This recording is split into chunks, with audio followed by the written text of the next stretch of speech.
now call to order this January 6th Friendswood City Council meeting and announce that we have a quorum. Tonight's invocation will be led by Council Member John Ellisor. So would everybody please rise and stay standing until we're done with the pledges. Thank you. Please join me in prayer. Heavenly Father, we begin by praising you for who you are. God of justice, love, creation. Father, we just pray that we would be mindful of your provision and your presence in our lives in the past. And we just ask, Lord, to seek your guidance in the future. We approach 2025 and go through it. Father, I commit this meeting to you. Pray that you would give us hearts to seek wisdom, understanding, and knowledge. Father, help us to act with integrity and moral courage in all that we do. We just pray that what we do will be pleasing in your sight. Bless us in this time. In Jesus' name. Amen.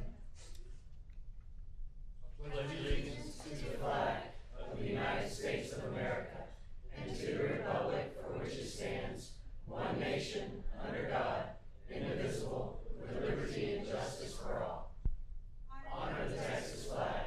I pledge allegiance to thee, Texas, one state, under God, one and indivisible. Thank you.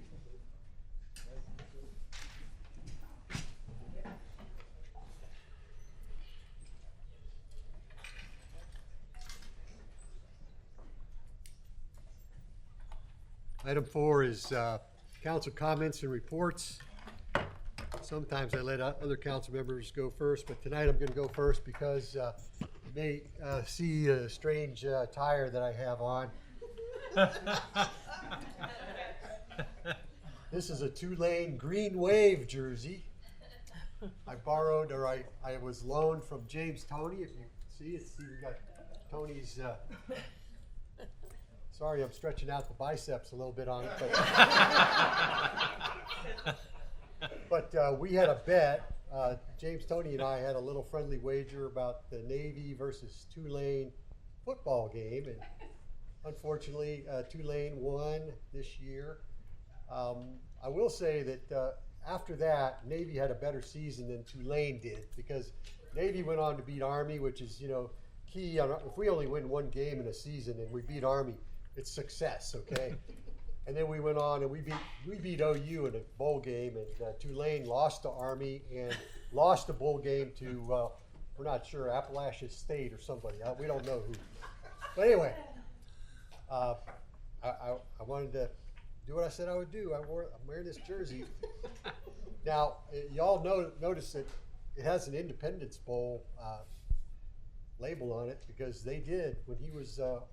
James Toney was almost a professional football player. He was such a good wide receiver at Tulane.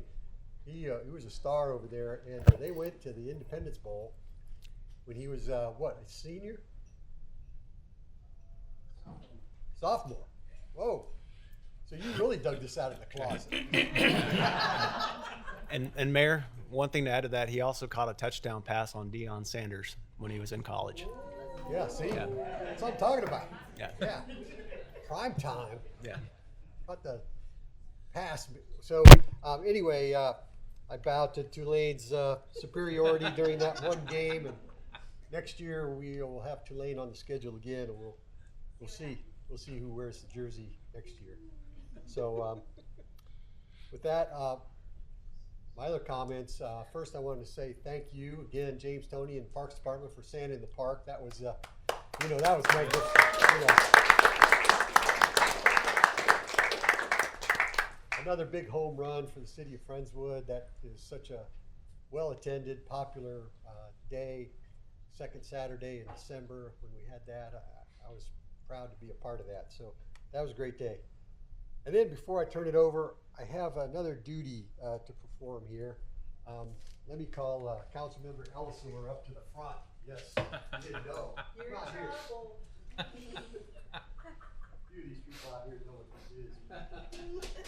We got a birthday, not trouble, Christmas present for you. So there you are, sir. You can open that. Okay, shake my hand.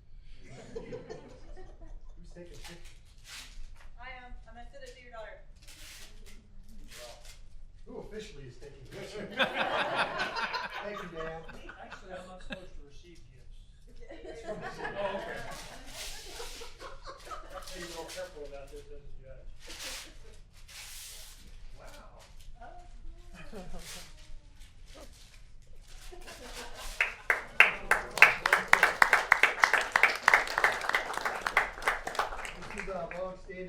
tradition for new council members.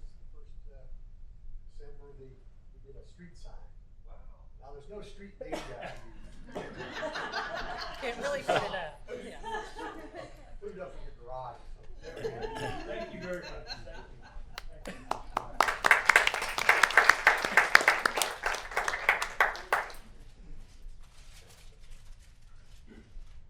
Who wants to go next? Any council comments? I'll go next. Oh, you want me to? You Okay. Councilmember Hanks. Well, Happy New Year, everyone. And my microphone is on, right? Okay.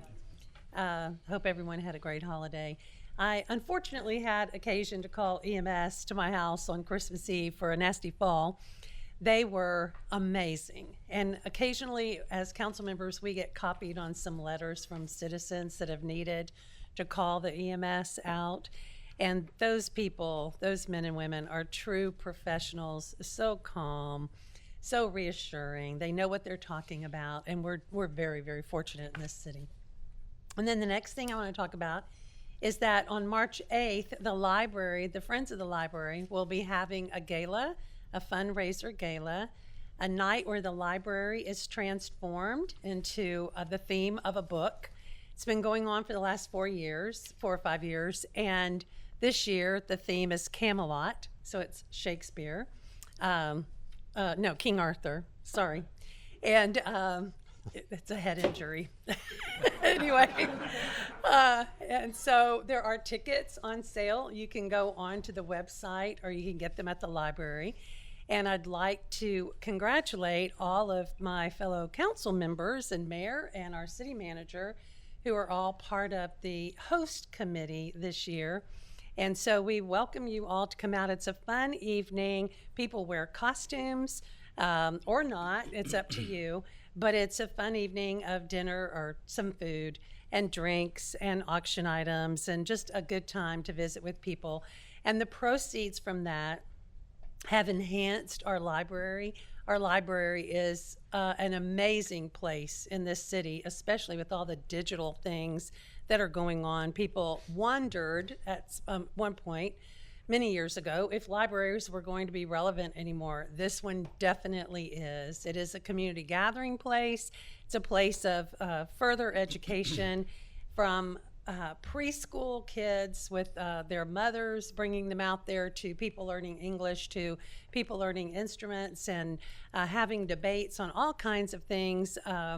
It's a great place of furthering your education, and they do amazing things. So the proceeds, as I've said, it's a nonprofit, so everything goes back into the library, given to the city to enhance it.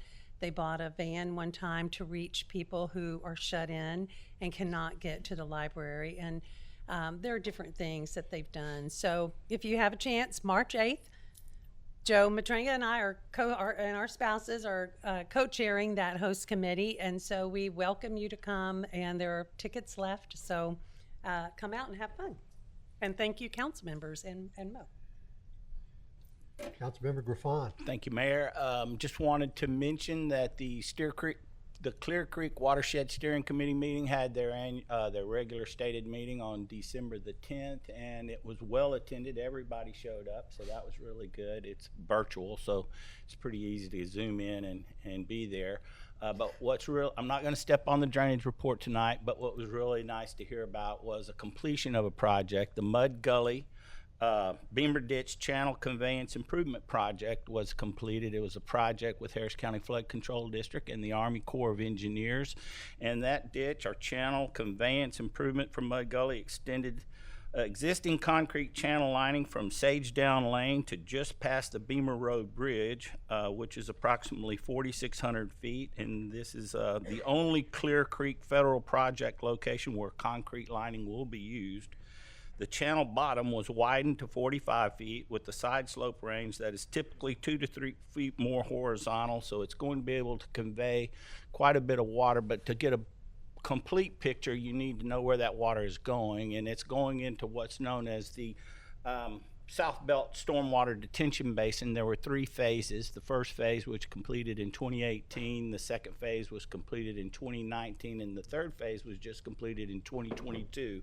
And that third phase, which you may not know, they removed or excavated 1.1 million cubic yards of material from the basin and removed 50,000 cubic yards from the nearby FM 1959 project, which is now a big project that that we're going to get a report on a little bit later. So to get the big picture, the conveyance and the stormwater detention basin are going to help with flooding in Friendswood. So I just wanted to mention that because I knew some other drainage stuff was coming up tonight. Yeah, I'll make mine quick. Mayor Pro Tem Matranga. Thank you, Mayor. Happy New Year to everybody. And I want to thank everybody for being here this evening. What a crowd. This is great. And I don't see a pitchfork or a torch or anything. So glad to have everybody here tonight. Thank y'all for coming. Councilmember Branson. I'll be brief as well. Happy New Year's.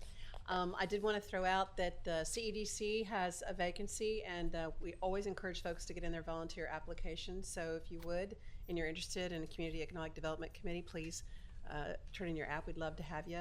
The HGAC, which is where I serve, my primary role, we're going to have our annual meeting. The mayor and I are going to be attending that on Friday. And then last but not least, the Friendswood Education Foundation is going to be having their annual gala this February, and it is going to be the 25th anniversary of the Education Foundation, which is kind of hard to believe. So I would encourage you that if you're involved in the Friendswood ISD, I'm sure you've heard of the Education Foundation, I would encourage you to attend, and that's it.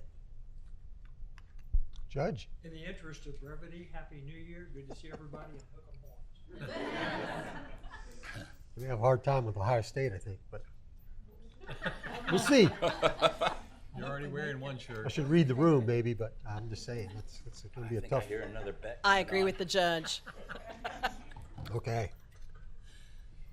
All right, item 5, public comment. To comply with the provisions of the Open Meetings Act, the City Council of the City of Friendswood cannot deliberate any item not listed on the agenda. As such, the City Council will listen to public comment and may, 1, refer an item to city management for further action, or 2, direct staff to place an item on a future agenda.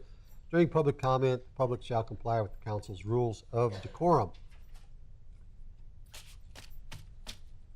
I have a pretty big stack. Dave Smith, if you want to drive around the block. Not yet. You're not up yet. Allie Demers. Did I say that right, Al? Demers. Demers. I have a.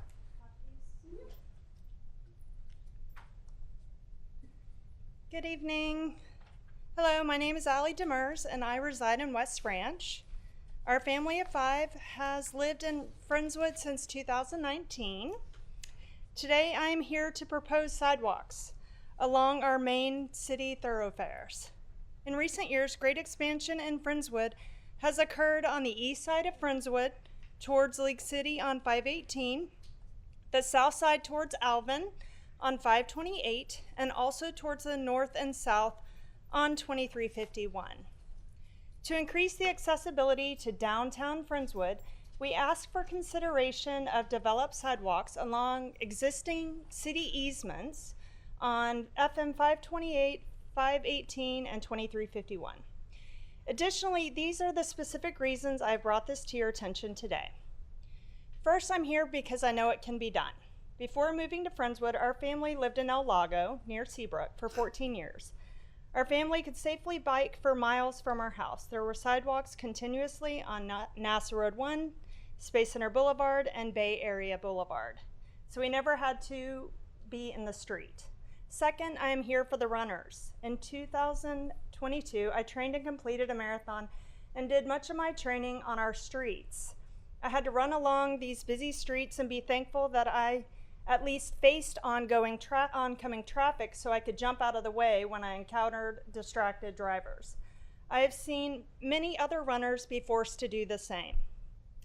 Third, I'm here for the kids who crave some independence, like many of these boys here today. My son Parker, for example, is 15 and bikes from our house to places like the Sanctuary, Menchie's, and Chick-fil-A, but he has to hug the edge of the road since there are no sidewalks in some places on 518. This situation is frustrating, but he still rides because he enjoys the freedom and healthy exercise. Fourth, I am here for young families and special needs individuals. I am a parent of both a young child and a special needs teen. Accessibility on these main thoroughfares would be appreciated for all that live in Friendswood so they can enjoy the city like the rest of us. I do realize this request is not easy, but I hope this dialogue can spur on city support, council support, to meet with the city director of community development, city manager, city engineer, and others to perform a feasibility analysis before the next annual budget process. Disclosure of the results to this feasibility analysis to the city for consideration of a bond would then be a next step. Thanks again for your time and attention to this issue. Thanks, Allie. Thank you. So are some of these kids in here with you? Yes, this is the Young Men's Service League. We are a new chapter here in Friendswood. We just started this year. It's boys 9th grade through 12th grade. They join with their mom in the 9th or 10th grade year, and they have to do 20 hours of service a year, so in all different areas. Michael Boyette, raise your hand back there. That's the guy that you should talk to about finding some service hours for these guys in the city. Yes, and I know they have done Keep Friendswood Beautiful. They've helped with some of that and some of the other things. Excellent. Okay. So thank you so much. Thank you. Susan Barden.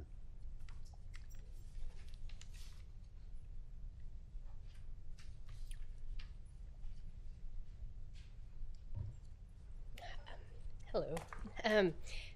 Hi, my name is Susan Barden, and I'm a resident of Laurelfield, which is behind the Scoop Shop.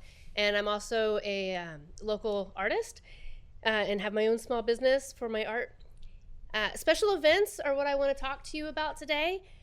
Special events are actually really important to me personally because it gives me an opportunity to sell my artwork to new customers and gain exposure to new potential art collectors.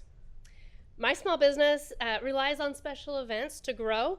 I don't have a brick and mortar store of my own, and so when I get to go to these special events, the majority of my business grows because I get referrals, and that's pretty helpful for a business to grow.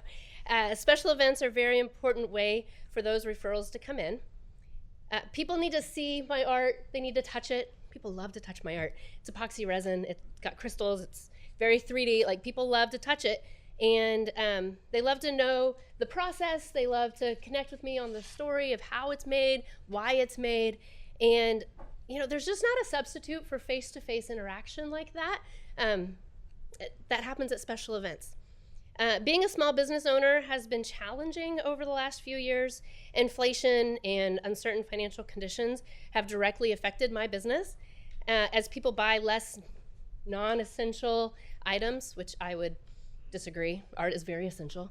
But I get nervous about the future of my own small business in our community as I have watched other small businesses being forced to close their doors.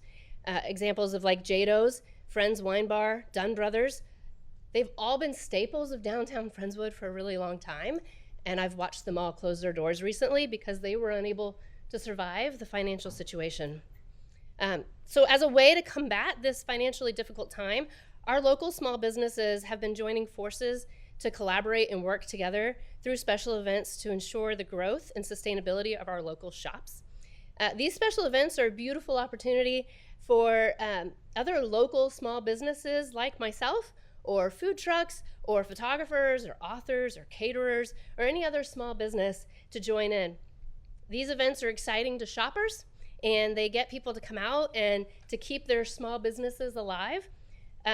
So I'm just curious why it would be stifled, why City Council would be interested in stifling these small special events. As a resident of Friendswood, special events affect me by encouraging me to spend my hard-earned money here locally and keep my neighbors' dreams alive. I've enjoyed going to the food trucks at Stanfield Realty, the farmers market in Stevenson Park. Oh, am I out of time? You're out of time, and I got a whole stack of people to Okay. listen to, but thank you. Thank you. Gary, sorry, I gotta put my glasses on. Gary, oh wait, is that Gary Vandis? It's Vanderwill. It's Dutch. It's strange. Okay. Gary Vanderwill, 802 Lexington Drive. It was a long walk to get here. My wife and I run a boutique coffee trailer, Wayside Coffee Co. We made a comment in November 23, which was addressed, I believe, February 24, and no action was decided. We were asking for the ability of food trucks to have permanent locations inside city limits. No action was decided on that. Our solution has been to take up special events, and we've run into some roadblocks with that along the way. Namely, kind of lack of clarity on what kind of event would qualify for something like our coffee trailer to be at. And the second roadblock has been timing and issuance of event permits. The time needed to pass that through community development and then onto the fire marshal.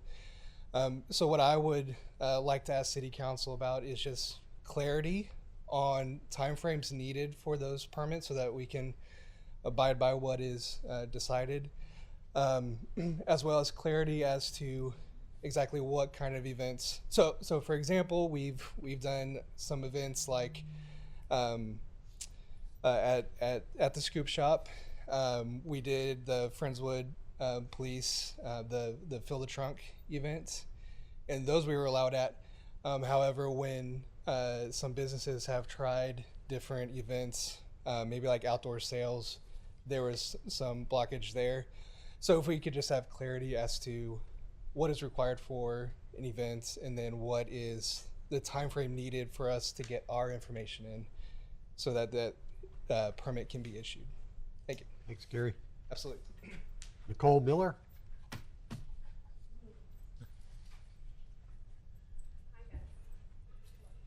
Hello, youth. Hey, so my name's Nicole Miller. I actually went to school with almost all of your kids.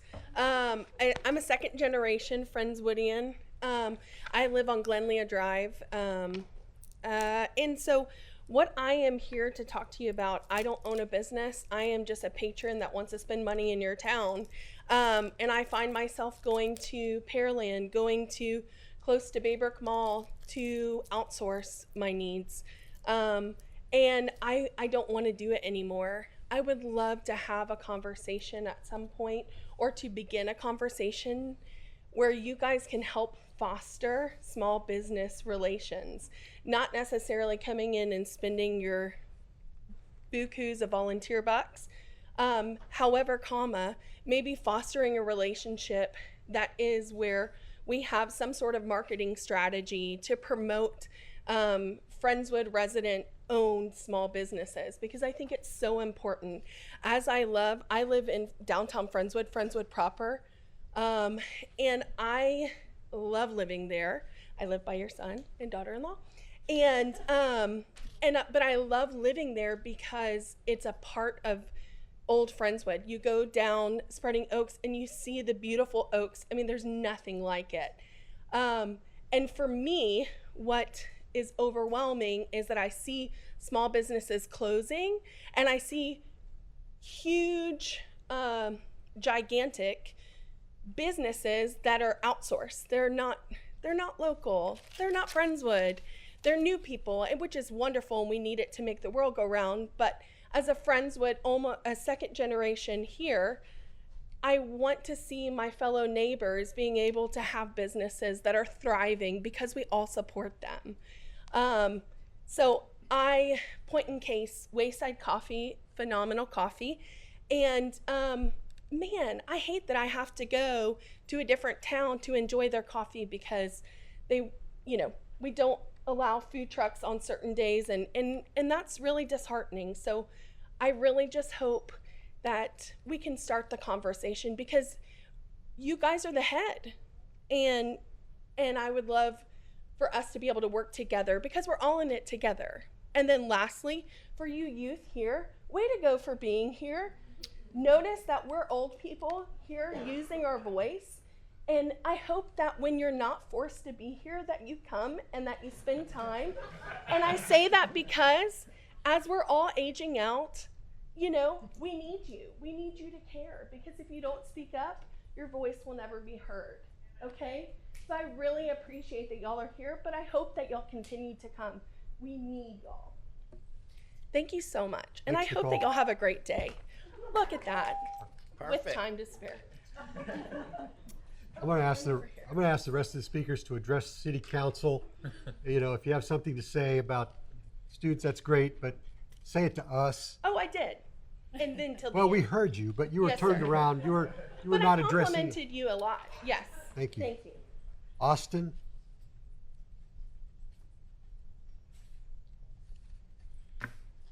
Is this your? This is my daughter, Evelyn. Sorry, we don't have a babysitter. I'm Austin Twyford. I live in Falcon Ridge. How do you spell your last name? You didn't put it on. Twiford. Sorry about that. Ford. Okay, got it. Thank you. We're new to the area. We moved about a year and a couple months ago.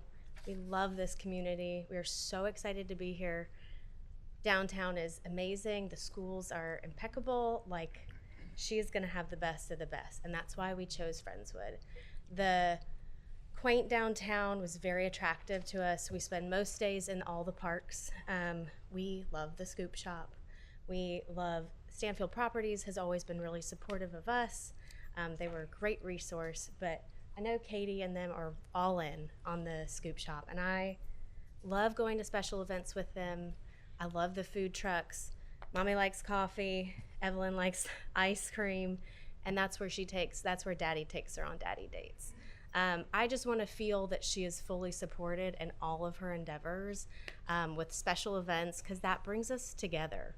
It's the best way to meet fellow Friendswood people. It's been a great resource for us, more mothers, and a special time with our family. So I find it to be a safe space, and I hope that we can bypass any hurdles going forward, and I hope that they get the support that they need, especially women-owned businesses in a small town. Like, I want to see that thrive, because who knows, she might be the next one. So, thank you. Thank you. Megan Eliason.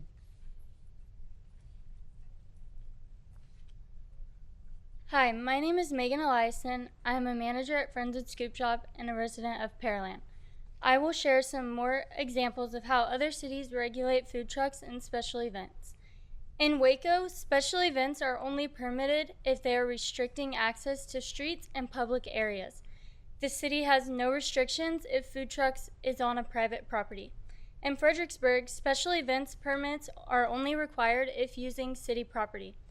The mobile food establishment requirements include a written agreement from a business within 150 feet of mobile food establishment, allowing employees to use restrooms during hours of operation.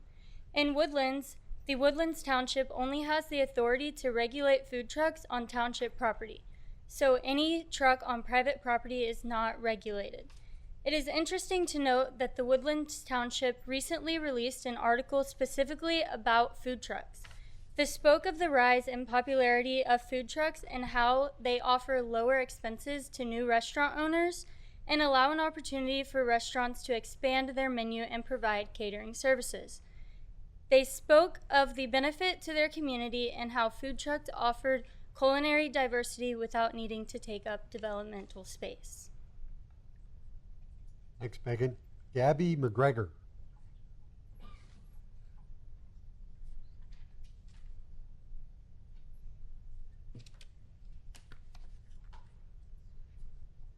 Good evening. Hi, my name is Gabby McGregor. I'm a Friendswood resident. I grew up here my whole life, did preschool at the Montessori, did K-12 in FISD, and I'd like to advocate for the update of the ordinance for hosting special events, especially rewriting it to allow all businesses to have the ability to hire an approved food truck for special events. What I love about our city is how we value and prioritize community and family, and small businesses run by the community for the community are one of the key players in that mission. Small businesses can't serve the city if they can't stay afloat, and special events are a great way to draw in customers for businesses and provide memorable experiences for families. By having a food truck during events, the Friendswood Scoop Shop could encourage folks to stay local for a nice night of dinner and ice cream all in one convenient place. Upon first glance, food trucks may appear to threaten brick-and-mortar restaurants, but the American Consumer Institute Center for Citizen Research highlights a study that points to the contrary. Food Truck Truth, performed by the Institute for Justice, analyzed 12 years of county-level census data to determine if there's an inverse relationship between the number of food trucks and the number of brick-and-mortar restaurants. And as the number of food trucks increased, quote, what the researchers found was that not only was there no associated decline with the number of traditional restaurants, but an increase in the number of food trucks was strongly correlated with restaurant growth. Across the period of study from 2005 to 2016, the average county had 145 restaurants and just one food truck, yet both sectors grew substantially during that time. For instance, the number of restaurants per county went from an average of 133 to 157, while the number of food trucks grew from less than 0.73 per county to 1.7 by 2016, end quote. This study confirms that food trucks don't harm brick and mortar restaurants. In fact, they can actually help them. And the more we help our small businesses, the more they can help us. They provide for our needs locally, they give us places to spend time with our friends and our families, and they provide entry-level jobs for students like me. Thank you for your time and consideration. Thank you, Gabby. Katie Chandler.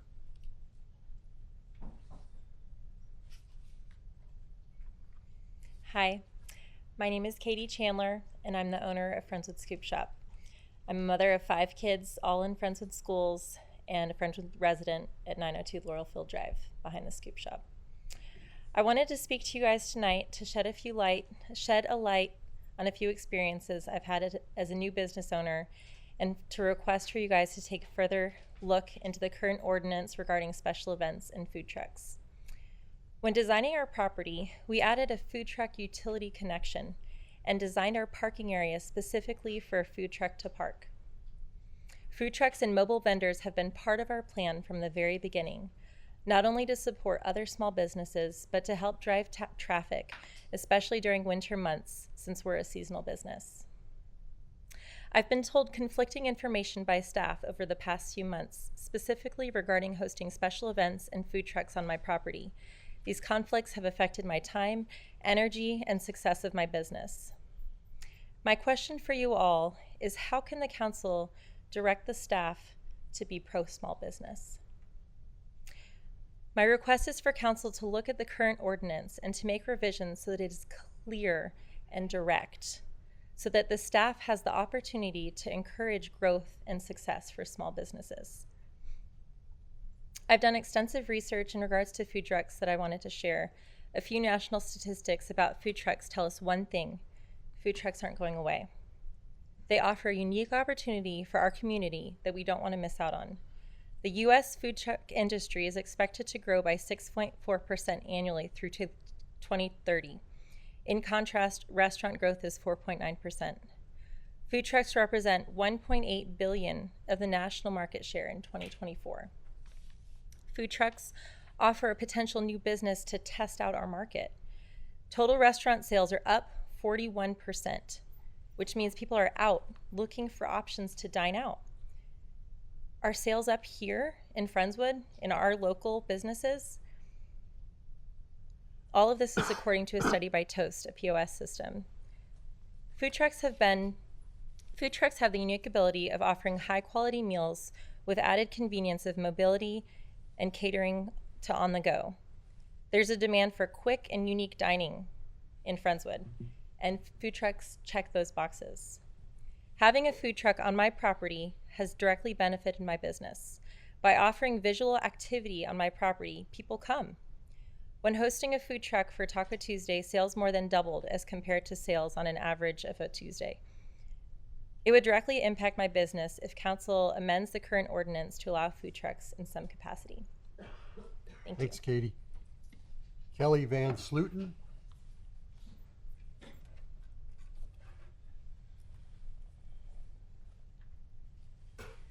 Good evening, distinguished members of the City Council, Friendswood residents, and friends. My name is Kelly Van Sluten, and I'm a private singing teacher in Friendswood. My husband Ryan, myself, and our 3 kids have lived in the Friendswood area since 1998. We have loved this community and have had the opportunity to see it grow and change in big ways over the years. If someone were coming to tour the city of Friendswood, possibly from another country or state, where would you take them for ice cream? I can think of several places, but only one place that is in a historic Friendswood home with all homemade flavors and has adorable picnic tables outside. Scoop Shop feels like you took a step back into the Friendswood of the 1950s for a moment as you wait in line deciding on a flavor, chatting with a neighbor or someone who found out about it from another town on Facebook or Instagram.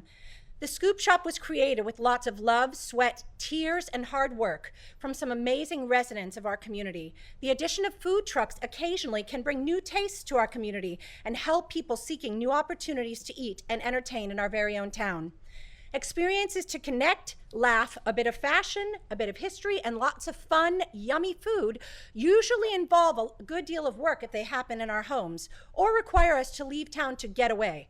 The Scoop Shop has created an opportunity for all of these things right in the center of Friendswood. This is beautiful, magical place where a family decided to invest in their community, revitalizing a piece of Friendswood history, much of the work with their own hands, doing massive amounts of research about this place and its history, and bringing our ever-growing community along for the educational ride. They are investing not just their dollars into this community, but their mentorship, their business experience, and giving so many opportunities to the young people of our community with many first-time workers on their staff. And many of these students I teach at Friendswood High School. This requires a great deal of hard work and also cooperation and coordination from our wonderful city of Friendswood. My husband often jokes that they are literally taking all of the wood out of Friendswood with all of the development. Local businesses like the Scoop Shop help to preserve the trees and the essence of Friendswood and help to preserve historic pieces of our city, while at the same time investing in the future of this amazing city. Helping a small local business to support itself by hosting food trucks seems like a small request. Food trucks can be fun opportunities to draw new businesses by hosting a variety of trucks serving different foods throughout the year, allowing these options to patrons of a restaurant mostly focused on desserts. It's also nice to add some variety to dining options along Friendswood Drive for busy families. Please consider the importance and significance a business like the Scoop Shop is to this community. Businesses like the Scoop Shop and the creative and energetic giving entrepreneurs like the Chandler family who built it help Friendswood preserve its history, build community, and teach our children about the value of hard work, creativity, and investing in their community.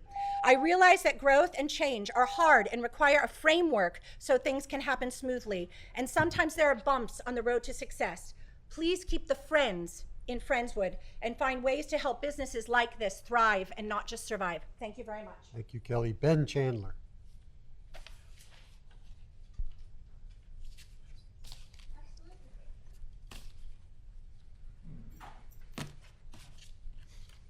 Good evening, Mayor, Council members, and Happy New Year. My name is Ben Chandler, resident of Friendswood for 7 years, co-owner of the Friendswood Scoop Shop, resident of Laurelfield, 902 Laurelfield Drive. Just to give you a little background, we've had several speakers speak to you about in regards to special events and food trucks. We've been advised in our discussions with the city that a special events permit is required to host food trucks.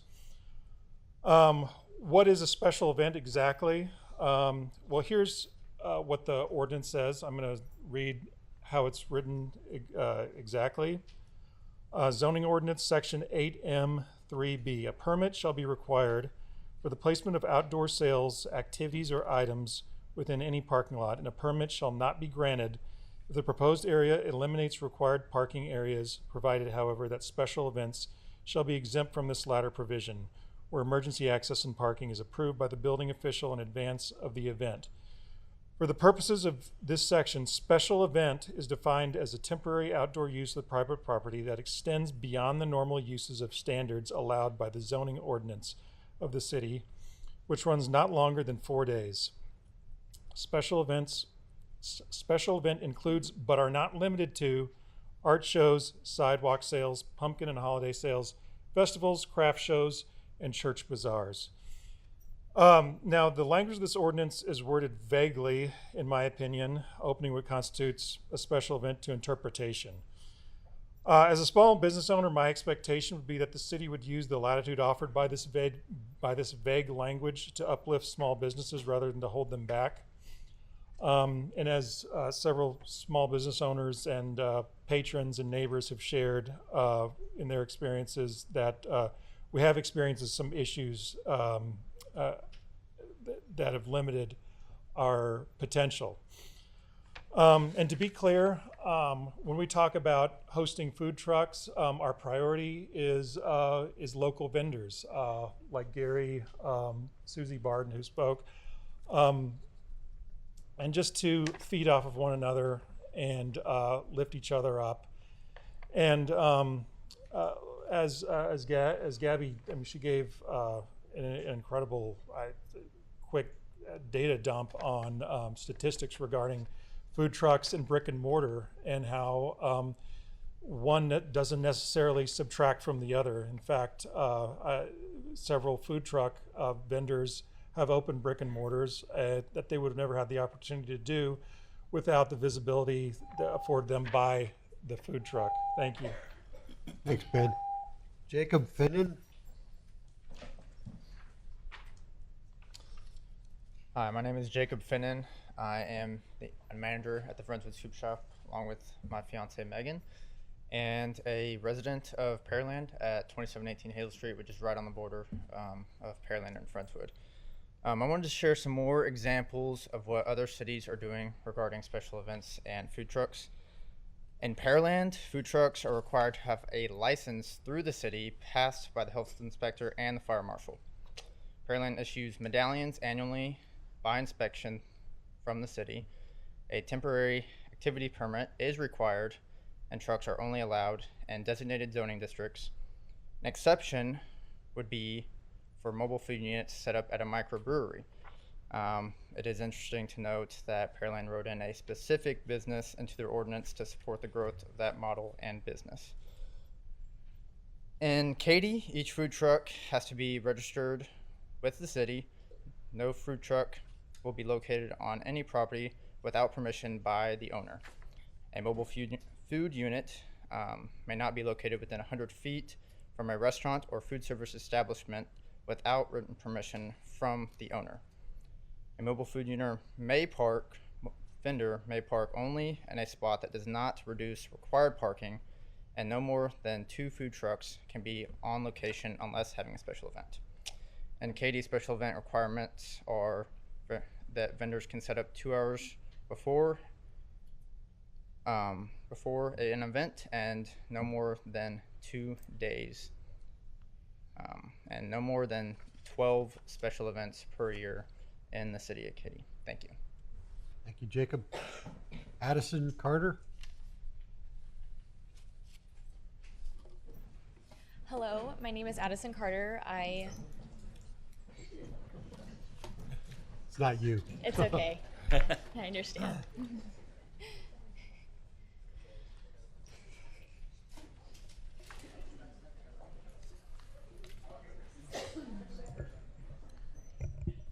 You reset her timer.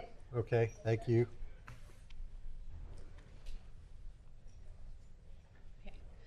Hello, my name is Addison Carter. I am a resident at 2413 Lakeway Drive. I am a junior at Friendswood High School, and I have been an employee at Friendswood Scoop Shop since June.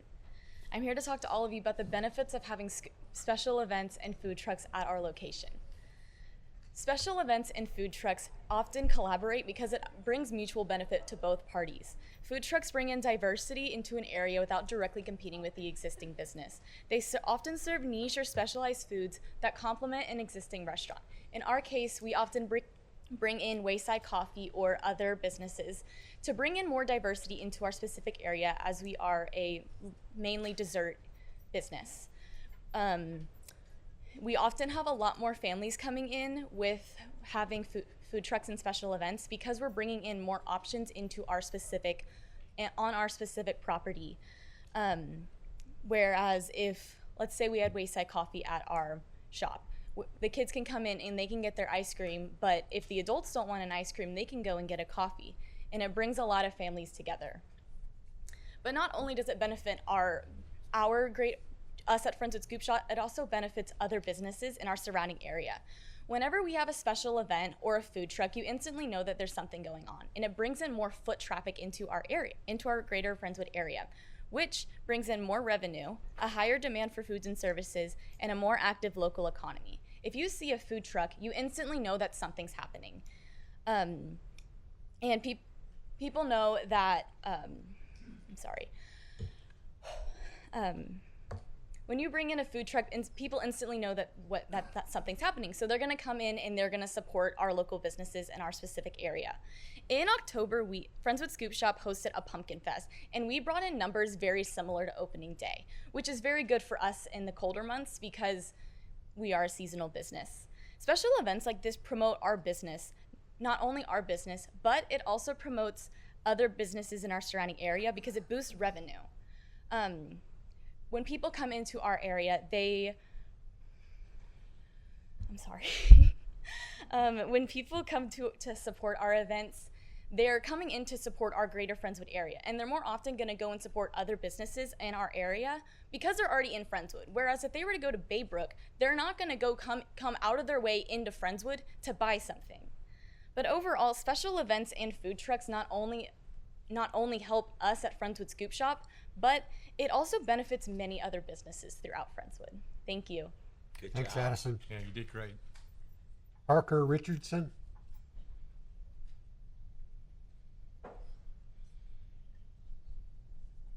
Hello, City Council. My name is Parker Richardson, and I am here on behalf of special events and food trucks. And my family and I, we moved here. We live in Friendswood, and we moved here a couple years ago. And we value family, and moving here, it was, of course, looking at what was this town built on was family, education, and faith. And so we value that in my family, and getting to know Katie and getting to know the Scoop Shop, and it's been an honor of getting to meet new families that are there, because it's hard as a young family with young kids to really be able to meet people and to be able to build relationship with people. And what we've seen just with the different special events that have been, that we've been able to join and meet people and really be able to get out of the comforts of our own home and create an atmosphere that we want to create for our family, which is engaging and meeting people and ultimately building relationship. And so something that we're advocates for, of course, is just getting people outside of their homes in order to meet one another, build relationship, and instill that family value that this town was built on. And so it's been such a privilege of getting to know Katie and the rest of the Scoop Shop team, but of course we're advocates for special events and the different food trucks. And I don't necessarily have the data, I know it's already been presented, but just from a family member and a Friendswoodian now, I'm a new Texan, not from here, but a new Texan, that we've enjoyed and loved this city and only want to continue to see this city grow and thrive and instill the family values that it was built on. Thank you. Thanks, Parker. Ashley McLaughlin. Hi, I'm Ashley McLaughlin. I am born and raised in Friendswood for over 30 years. I've raised my kids here, and I own Gimme a Bark in Friendswood, which has been established here since 2012. So I am here in just kind of support of my local small businesses here in Friendswood, in a town that I love, and would like to continue to keep the pulse of Friendswood in the small businesses that we create. One of the most amazing opportunities I've had as a Friendswood native is being able to pour back into my community in a very unique way as a small business owner. And I've loved seeing how that has been inspired by other businesses. It's also been the true heart song of most of the small businesses that we have in this town, and I'm very proud of that. I think that in the last couple of years, we can all say that the economy overall has been difficult, and we see that a lot in our small businesses across the nation and across the state, and we have an incredible opportunity as Friendswood residents to support the people in our town. We have a town that already wants that. We have the people here today, we have the business owners, we have the people standing up saying we want to support this town. And as business owners, we're grinding our gears trying to find ways to have different opportunities to get creative and to say, this is how I can boost my numbers this month. This is how I can keep my doors open and my employees paid and my community fed. And I think that that's just such a unique position that we're in right now going into 2025. And that's really why I wanted to show up. I think that this community is the kind of community that shows up for their businesses and they show up for their people. And I'm proud to be a part of it. And so just me being here, standing here, is just kind of pleading to y'all as a small business owner that this is an awesome opportunity for us, knowing what we're all facing coming out of 2024 and the hope that we have in 2025 for our economy to get kind of a recharge since COVID. I think having these people come in here and make their testaments about what they're saying their business needs could be very impactful for all of us. I know I've certainly been inspired by just the desire and the movement for special events. My business thrives on special events. We need it. We want to bring our people out and we want them to bring their dogs to us every month of the year. And so that is how we keep our doors open. So I just wanted to show up in support of my community and say thank you, but also this is just our time. Thank you. Thanks, Ashley. James McGarvey.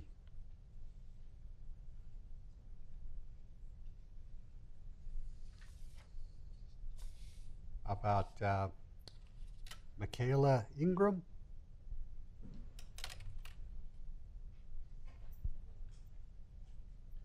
Hi. My name is Michaela Ingram. I live down the street at 907 West Castlewood.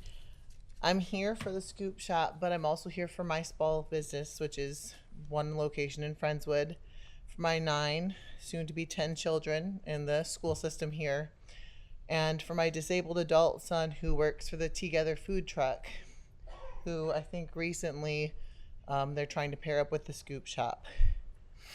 I've only grown and benefited from working with other small businesses here in Friendswood, and I have the benefit of not having a food truck, so I can go into other businesses like Power Fit Eats and local restaurants here because we cook specialty items for diabetics and special diets, and we're able to just be mobile in their kitchens.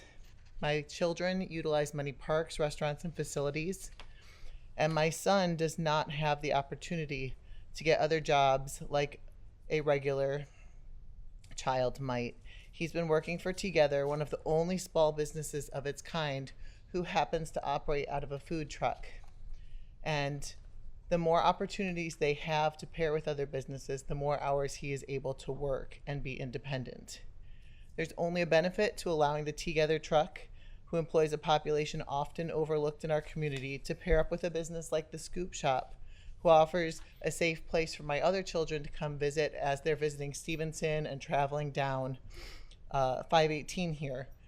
There's only a benefit to allowing local small businesses to partner together at all. We have survived a lot the last few years. COVID, inflation, a loss of business, hurricanes. We're still coming back from the hurricane damage in our business. And running a business is not for the weak.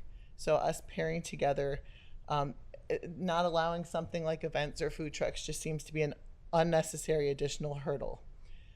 We have talked about incorporating our keto and sugar-free and diabetic food into the Scoop Shop's ice cream flavors so that more people can visit the Scoop Shop. And it would not only benefit both of us, but people around town who want ice cream and can't eat sugar.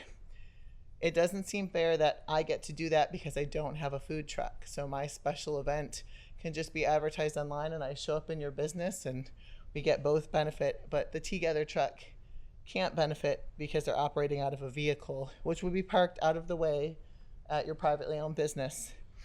In conclusion, I respectfully ask that you reconsider allowing the food trucks and small businesses to work together to keep the unique and small town feel to Friendswood. Thank you. Thanks, Michaela. Okay, moving on. Item 6, committees or special reports. Receive the Friendswood Historical Society Annual Report. I have put in a comment thing for special events as well. Come on up. Okay, thank you. I don't have your card, but Hi, Good evening, members of the council. My name is Alex Attaway, and I'm the owner of Goodwood's British Market, a small family-owned business here in Friendswood. I've been a proud resident of this community for years, and I'm here to advocate for special events and food trucks in our area. As a small business owner, I've learned that creativity and partnerships are essential for survival in today's economic climate.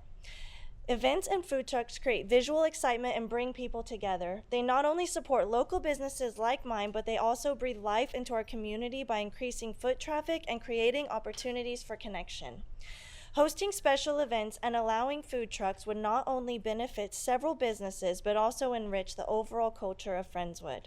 These initiatives help foster a sense of belonging while driving economic activity. Thank you for considering this opportunity to make Friendswood an even more vibrant and thriving community. Thank you. Can you give the city secretary your name? Sorry. Oh, you found, okay. Apologize. Did I skip over her or something? My bad. All right, back to our agenda. Committees or special reports. Receive the Friendswood Historical Society annual report presented by former Mayor Dave Smith.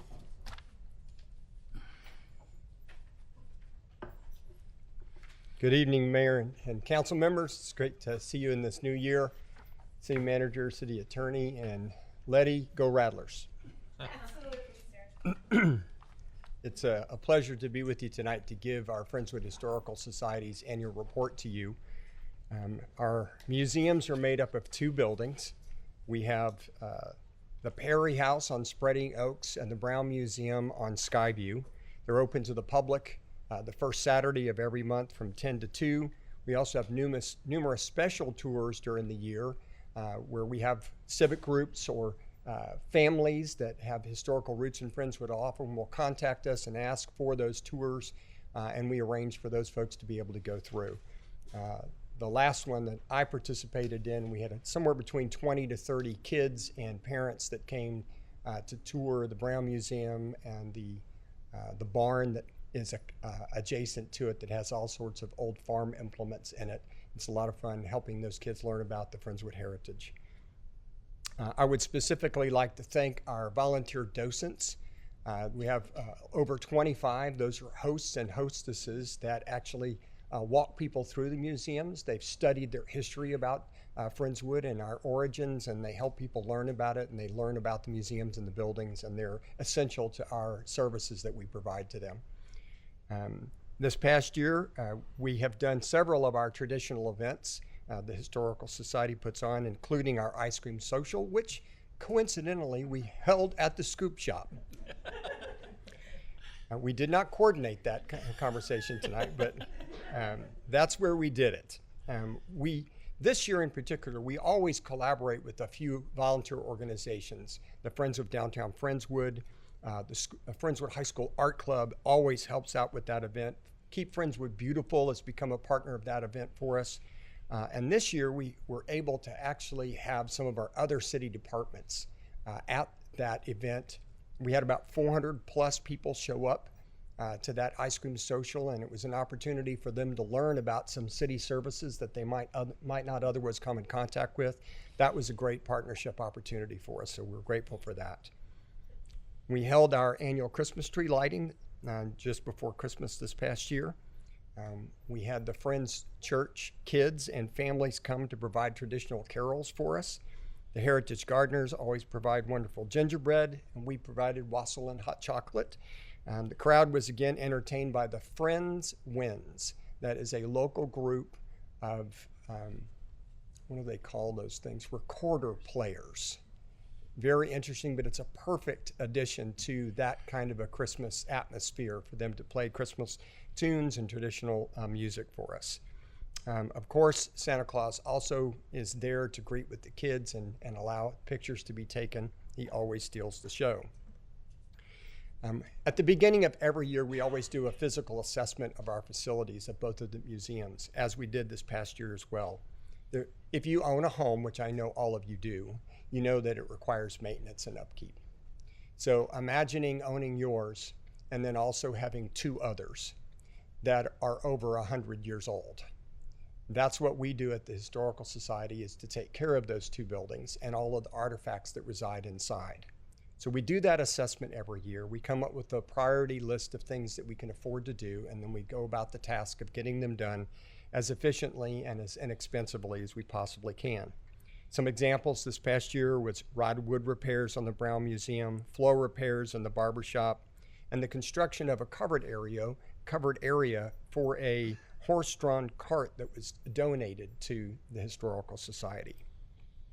We also started some long-awaited wallpaper repairs on the Perry House. The Perry House, being an old structure, was built in such a way that it breathes. Well, air coming in, particularly with our Texas humidity, does not do very well with traditional wallpaper. And so we've had a melting effect of some of that wallpaper for years, and we started the reconstruction and repair of that this past year, and that will continue into 2025. Mentioned to you in our report as well, and I wanted to make it available to the public's viewing, that we also had a wood carving that was provided through a group of civic leaders, Tree Legacy Group, that found an artist that carved one of the trees that was lost at what was the Friends Church parsonage across the street from the church on Friendswood Drive. That is now a beautiful depiction of Quaker life that is installed on a concrete pad in connection with a partnership with Friends Church. It sits right in front of the Perry House, and I encourage everyone to get out there and take a look at it. It's a beautiful meditating area. There's a bench that's been placed out there, and it's become part of the care of the Friendswood Historical Society, even though we didn't have to spend our funds on those things. It was all donated by local civic leaders and those that considered it to be an important thing, as well as the Friendswood Rotary Club. I wanted the city to know that our Adopt-A-Bed program through Keep Friendswood Beautiful is still alive and well at the Perry House. We've got some beautiful flower beds that were redone this past year. We have people volunteering to both grow things in them and eat those things, as well as to take care of those facilities. But we're always open for new folks to come in and volunteer. If anyone would like to pick up a bed, adopt a bed there, we're welcome to talk with them. They can contact the society anytime they'd like. We also picked back up with our Histoween celebration. This has been a long time tradition for the Historical Society to walk kids through a cemetery at Halloween. But it's more than just that. They are able to partake in some book readings through the library. Oftentimes there's a play at the Perry House, which was done this past year. And then we walk them through the cemetery, where they're able to meet some of the historical figures that are actually buried there next to the Friends Church. It's a great opportunity for education to learn about the rich history of Friendswood. Lastly, I wanted to let you know that there's one thing in your report that I missed that I wanted to tell you about verbally. I did mention to you in the report that we had a few unexpected repairs, as will come up with houses from time to time. We had an air conditioner that went out on us that had to be replaced.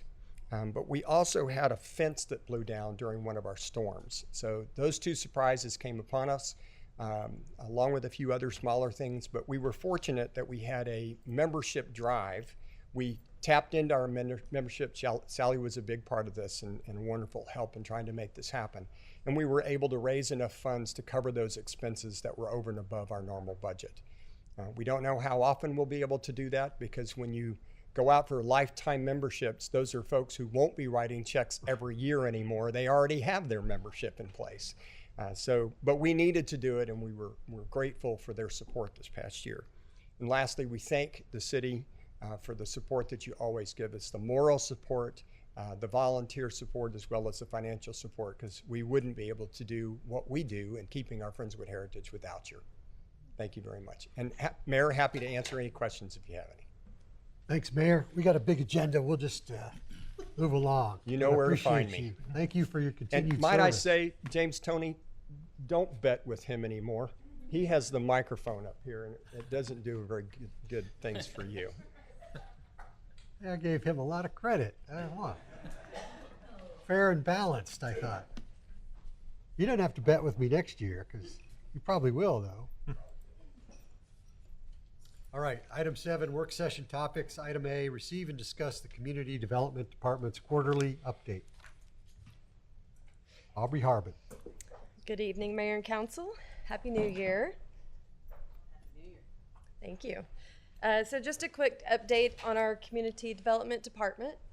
I am happy to report that we've added some certifications to our list here. So our building official, Brian Rowan, got his commercial electrical inspector certification, and Robert Cantu, our newest inspector, obtained his residential electrical inspector certification. So adding to the badges. You have a whole list of badges there. Is there anything that we don't have an inspector for? Just out of curiosity, if I'm building a house in Friendswood and I call for an inspection, is there anything that has to be contracted out, or I don't know what? Not contracted out, but there is a mechanical certification. I don't know that we have any certified. Oh yeah, we do have mechanical. Yeah, residential. I looked through the list. I couldn't think of any area that wasn't. I think we've got them all covered. I will add, we don't have an inspector for every one of those badges, so a lot of those individuals hold several badges. Of course, yes. Yeah. I understand. But the plumbing inspector, that one is obtained through the state. It's not an ICC certificate. That to be a plumbing inspector, you have to go through the state, and it's 500 hours of observation time and class. I mean, there's a lot that goes through it. So not all cities have all their inspectors as certified plumbing inspectors, and we do. So we are fortunate in that area. So in process, things that we're working on right now is reviewing our permit fees. With our new software, our sub permits like electrical, plumbing, and mechanical permits are still itemized, like 25 cents per outlet and things like that. That's somewhat outdated back from the 90s. And so we are looking at kind of updating that. It will help on data entry with the new permitting software, since the applicants are entering a lot of that data for us. So now's the time to do that. We are also working on updating the building and fire codes. So we are currently on the 2018. We're skipping the 2021 codes and going to the 2024 codes. So that is planned for first quarter this year. So hopefully you'll be seeing us soon with that. We are also reviewing workflows and permit types in our software. So we went live with CityWorks in August of 2023. And we've been on DigiPlan, which is our electronic plan review software, since February of last year. So we're kind of getting to the point where we've used it enough that we're seeing some tweaks that need to be made. So we're working on that. And then we also updated our monthly report to include more categories of the department. So hopefully you've seen that come out. We email those out to you every month. Aubrey, just real quick question on that. We update our building and fire codes on isn't there a limit to how many years we'll go without adopting the new set? Yeah, so we have to be within 2 code cycles of the the most current international code. Okay. And that's for our ISO rating, our insurance rating. And the codes come out every 3 years, and so we can't be any older than what the state has adopted. Okay, thank you. And the part of the delay in this year, because we skipped the 2021 codes and we're going to the 2024, they issue commentaries like summarizing the changes from each code cycle to the next one. And the 2024 commentary has been delayed. I think we're still waiting. They may have just come out, or we're still waiting on some of the books to come out. So we've got to get the books and then review them to see what's changed. So the books not being out in time has delayed our timeline a little bit, but we'll get through it. This was just interesting. So the new single family homes for the past 5 fiscal years. So for 2020 to 2024. So these are our fiscal years, October 1st to September 30th. We've been pretty consistent over the past 5 years. And then on the right-hand side is those values. So the values have consistently increased, even though our, the actual numbers have stayed pretty consistent.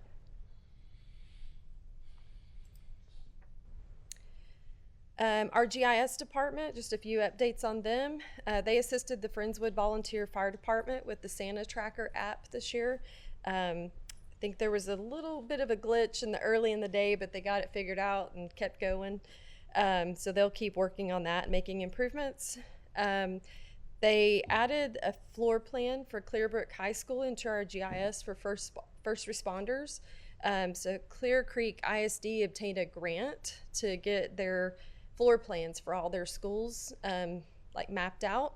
And so we were able to get and she just got a PDF copy of this and was able to geocode it. And so when you scroll in and out, it changes from the first floor to the second floor.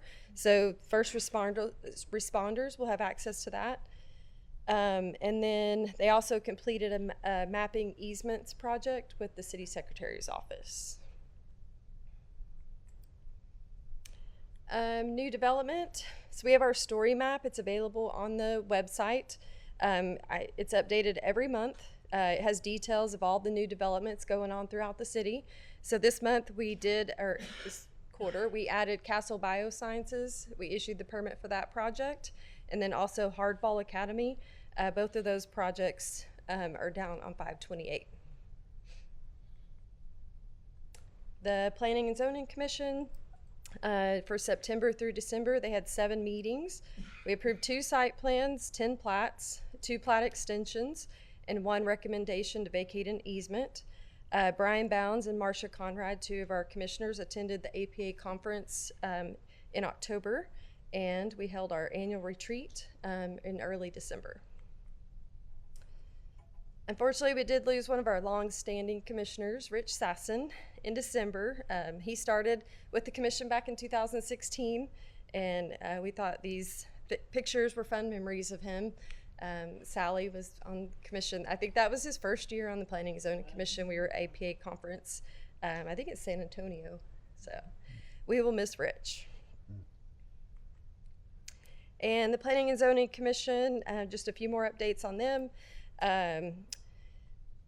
The council workshop items that we had for last year, the overhead versus underground power lines, FDEDC is working on this for the downtown district. We completed the mobile food and other vendors discussion last year, but it's still a hot topic. The planning subcommittee, the comprehensive plan is probably about 70% done. Just some rewriting that needs to be done, and we're waiting on a few bits of information. Review of the parking regulations, that was completed.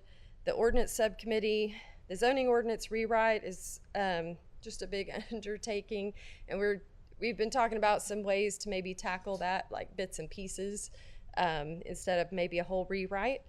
So we'll see what we can do with that this year. We updated the official zoning map and the process for updating the map going forward. And we are in the process of reviewing the ordinance for special events and outdoor permits. And Mayor and Council, that will be your opportunity, if you care to have further dialogue on the public comments that were made this evening when we bring that draft ordinance to you. And when do we see that? Likely not for another 3 or 4 months, depending on how long it takes for the Planning and Zoning Commission to review it and make a recommendation to you guys.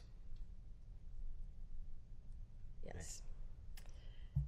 Other just general P&Z topics and training, this was all things that we accomplished last year. So we had our retreat in 2025, so we will establish a new to-do list for this year and keep working.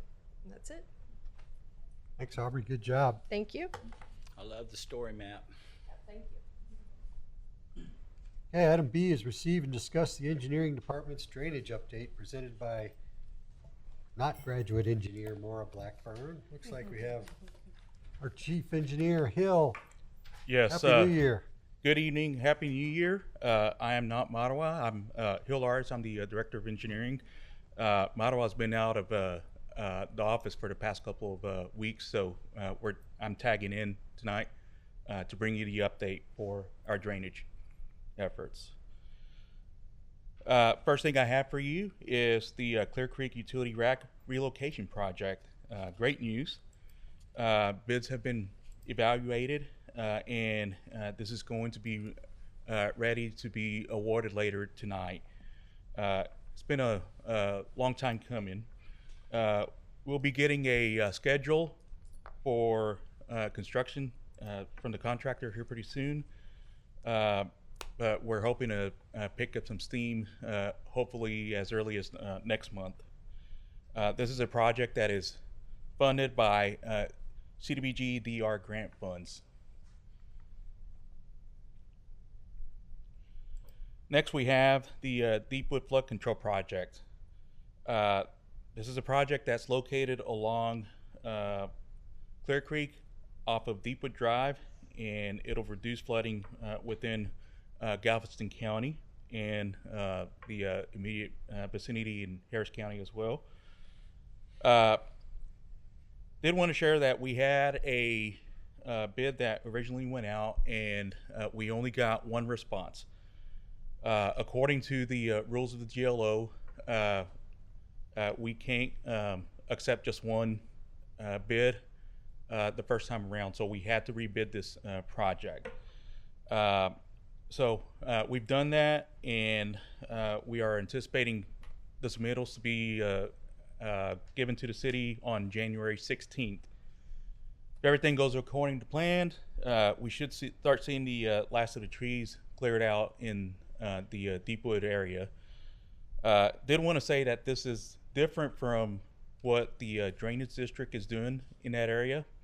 The property that they are dealing with immediately adjacent to our property is not subject to grant funds. So there are a couple of steps ahead of us on where we want to be. Eventually, this is going to be property that can become a part of a larger vision here. But first, we want to get through the grant funds and close that out.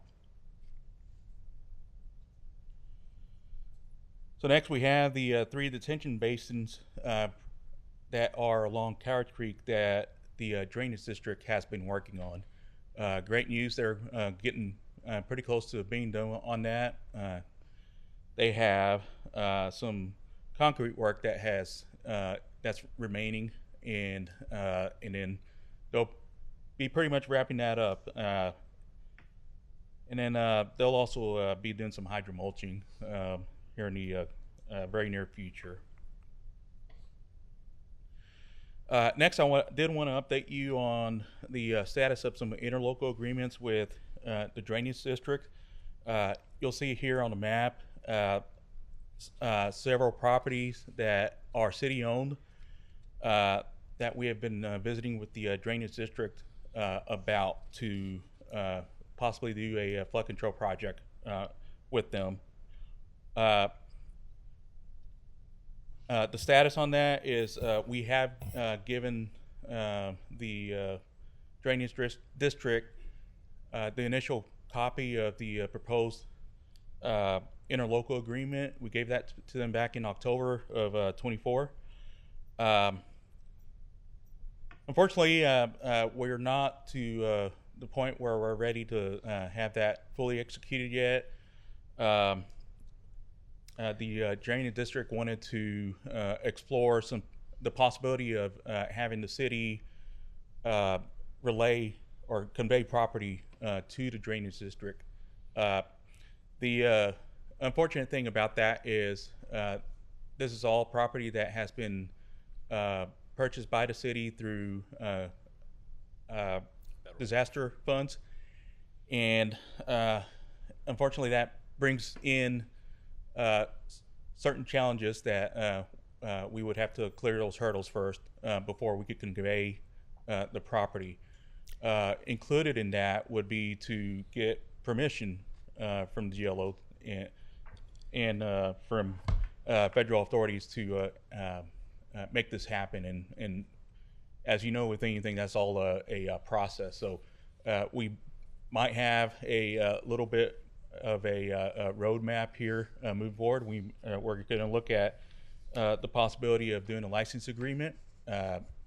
City staff met with the drainage district here recently and pitched that idea. And as soon as we hear back from them, hopefully we can make something happen on that. So as a matter of explanation, the properties in question were acquired through two different federal programs. One was through the Hazard Mitigation Grant Program back in 2001 following Tropical Storm Allison. The other was acquired through Community Development Block Grant Disaster Recovery dollars following Hurricane Harvey. Each of them have a set of restrictions that the city, the grant recipient's subject to, and we must abide by moving forward. The previous slide, Hill highlighted 3 projects along Cowridge Creek that we completed in conjunction with the Drainage District. Those projects were also buyout lots that were acquired after Tropical Storm Allison and Hurricane Harvey. How we tackled that partnership was simply that the city executed an interlocal agreement licensing the tracks to the district so that they can dig the detention ponds. Moving forward, they don't want to operate in that same fashion. They want to do property conveyance so that they have full autonomy and control over the properties. The city, unfortunately, since we acquired those properties through federal grants, we don't have the luxury of simply deeding them over to any other agency. We have offered, if the district would like, to assume the liability on any grant funds that may have to be paid back, that we would consider it. But the safest play for the city and the dollars that have already been spent in the last 20 plus years is to retain ownership as the city, and either through a license agreement or interlocal agreement forge a partnership. So if we don't reach an agreement, then these projects are at a standstill? They're at a standstill. Correct. They will remain open space, but there will not be a flood mitigation project on it.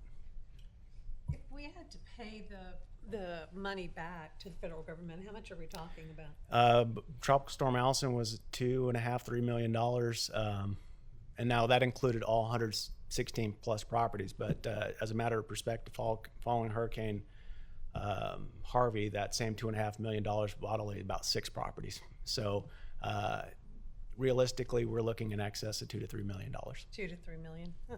Yeah. Okay.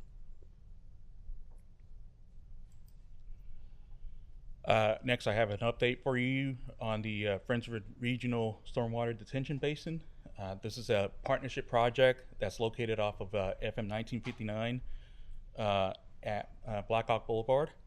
And it's a collaboration between Galveston County, the city, Galveston County Consolidated Drainage District, and the Harris County Flood Control District.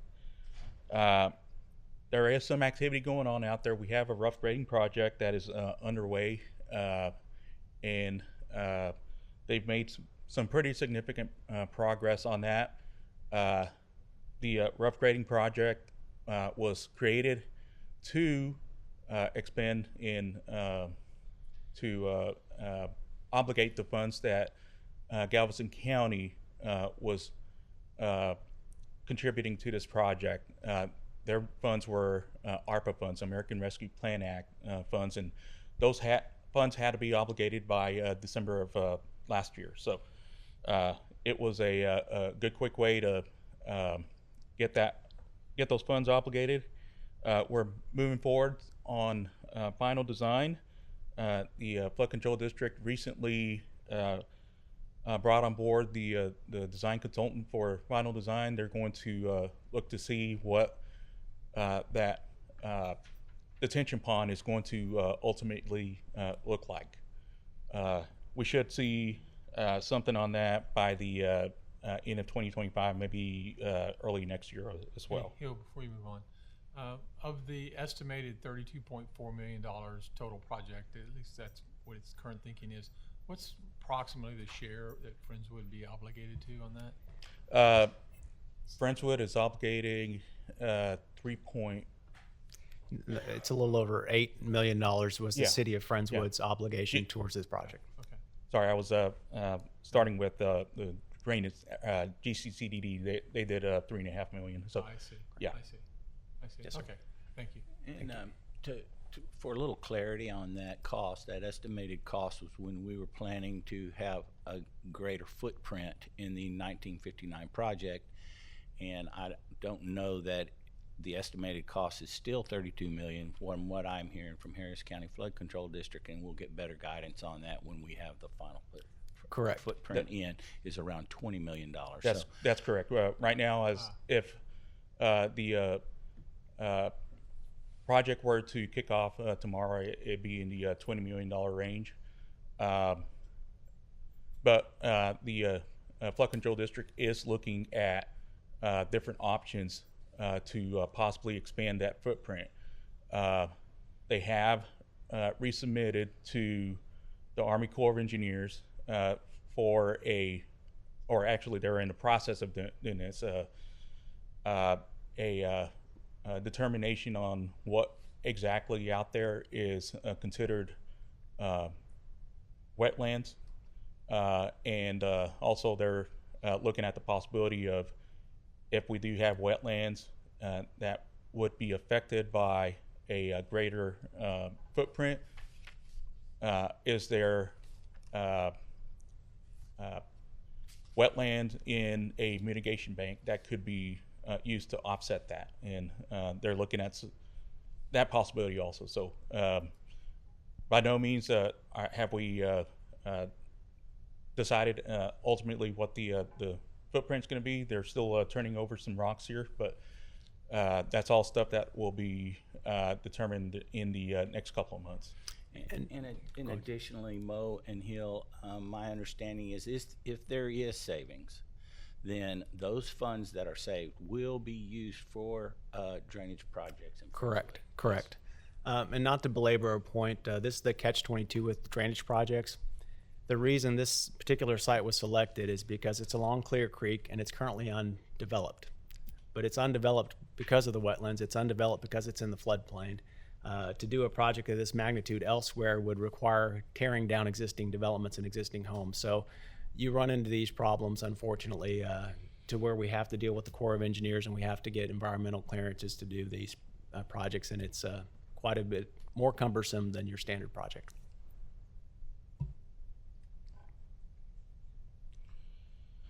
Next, I have a quick update on the Friendswood City Center detention ponds.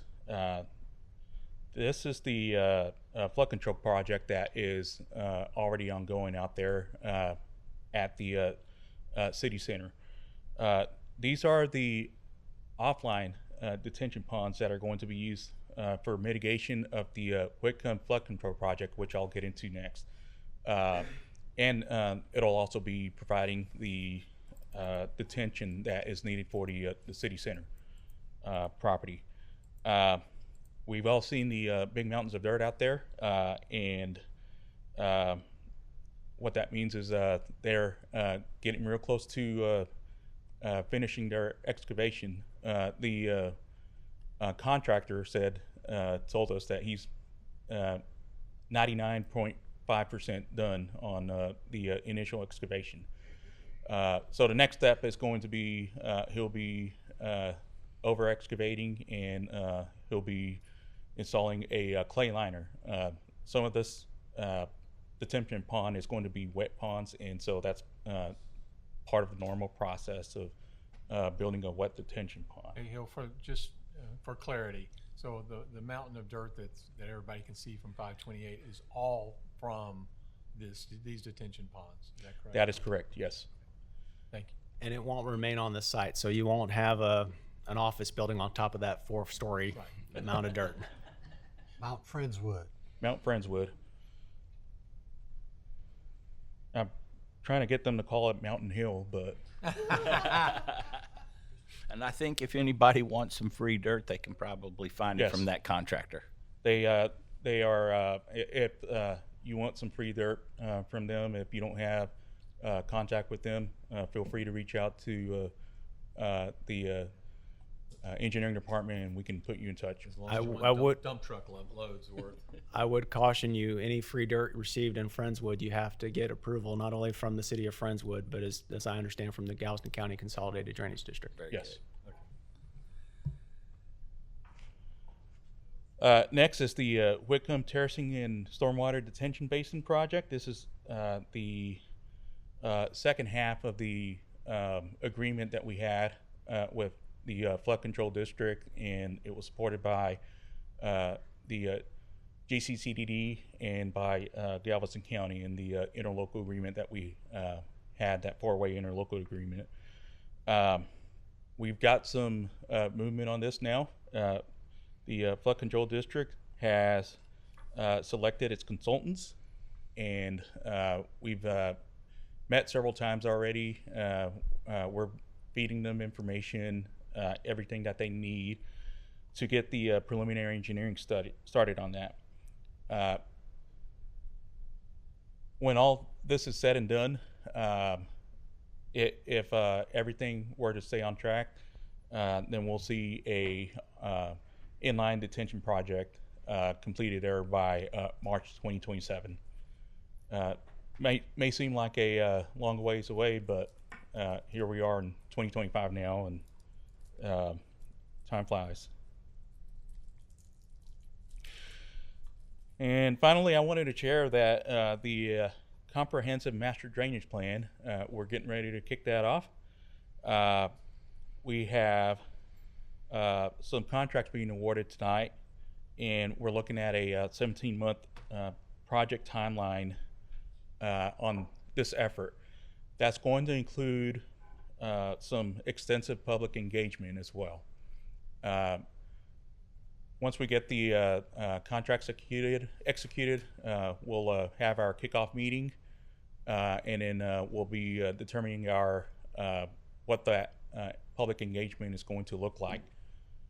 Once we know that, we'll be sharing that with the community, and there'll be a number of ways for the community to communicate any flood issues that they may be concerned with, in not only within the Clear Creek and Creek areas, but also in residential subdivisions as well.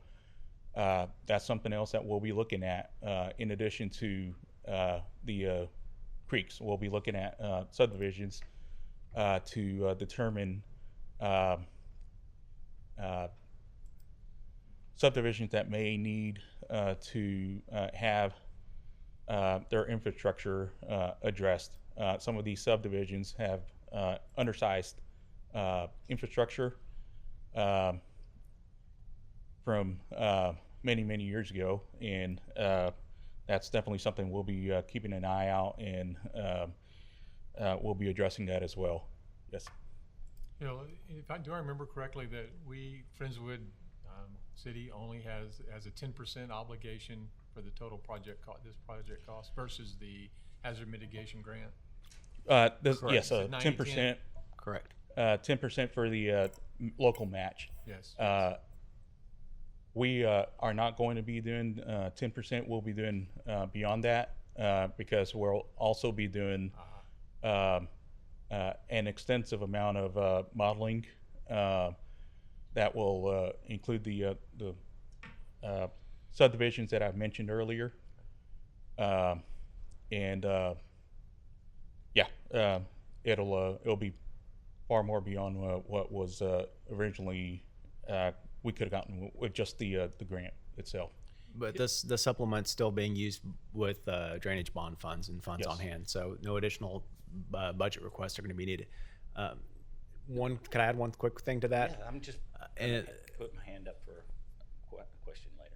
Just to give you some perspective, the benefit of modeling the particular subdivisions that were built several years ago is that during Hurricane Harvey, of the 2,700 homes that flooded, 95% of them predated the year 1995, and that's just a coincidence, the 95 and the 95. But the reason that's of significance is prior to that date, we didn't have any tangible drainage and detention requirements.